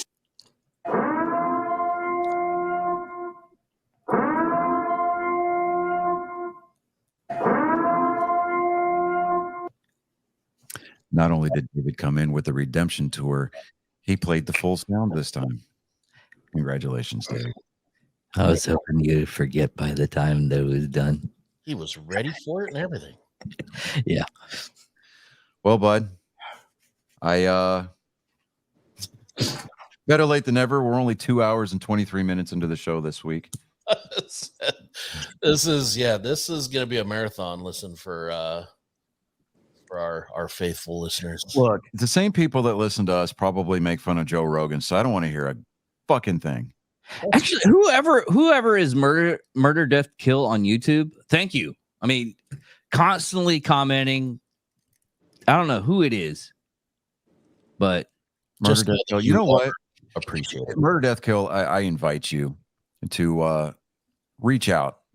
angrymeproduction at gmail.com and give us your contact info. We would love to have you on the show. I was gonna say that he could be our very first inductee to the BTS segment. oh yeah, Yeah, the BTS segment. Yeah, we could invite you backstage after the show is concluded. So, yeah, that way you get an out of context preview of what you're going to have to listen to later in the evening. There you go. And because ill timing is kind of our thing, we wouldn't have it any other way. this is true. Absolutely. Colin, Bud, I will give you guys a call later this week. Probably tomorrow if it starts raining like cats and dogs down here. But give your brother a hug for me. You guys have a good day in school tomorrow. I love you both. All right, love you. Later. Later. There you go.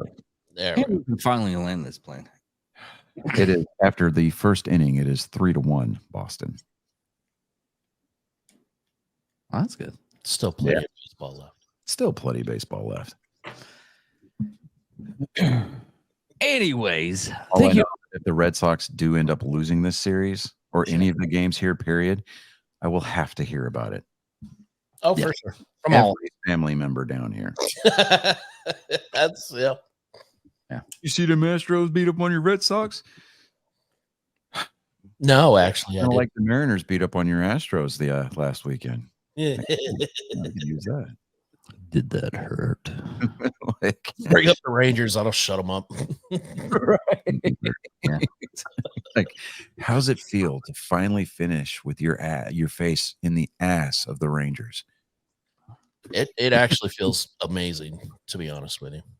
Right, it's like when we finally won our division after, even though we won the World Series in 2004, we finished in the wild card spot behind the Yankees in the division. It's a bitter pill to swallow. Yeah, not as bitter of a pill as New York fans are having to swallow this weekend after realizing that their team is now 4 games under 500. And this is the worst record that the Yankees have had this late in the season since 1995. Damn. They're due. Yeah. Anyways, thank you all for listening. Thank you all for watching. I'm David Dickerman, I'm, as always, Johnny Skelton. And I am Chris Jacka. and this is Nerd Sports, episode 122. Yes, if you're keeping score at home, he almost screwed that one up too. Have a nice night.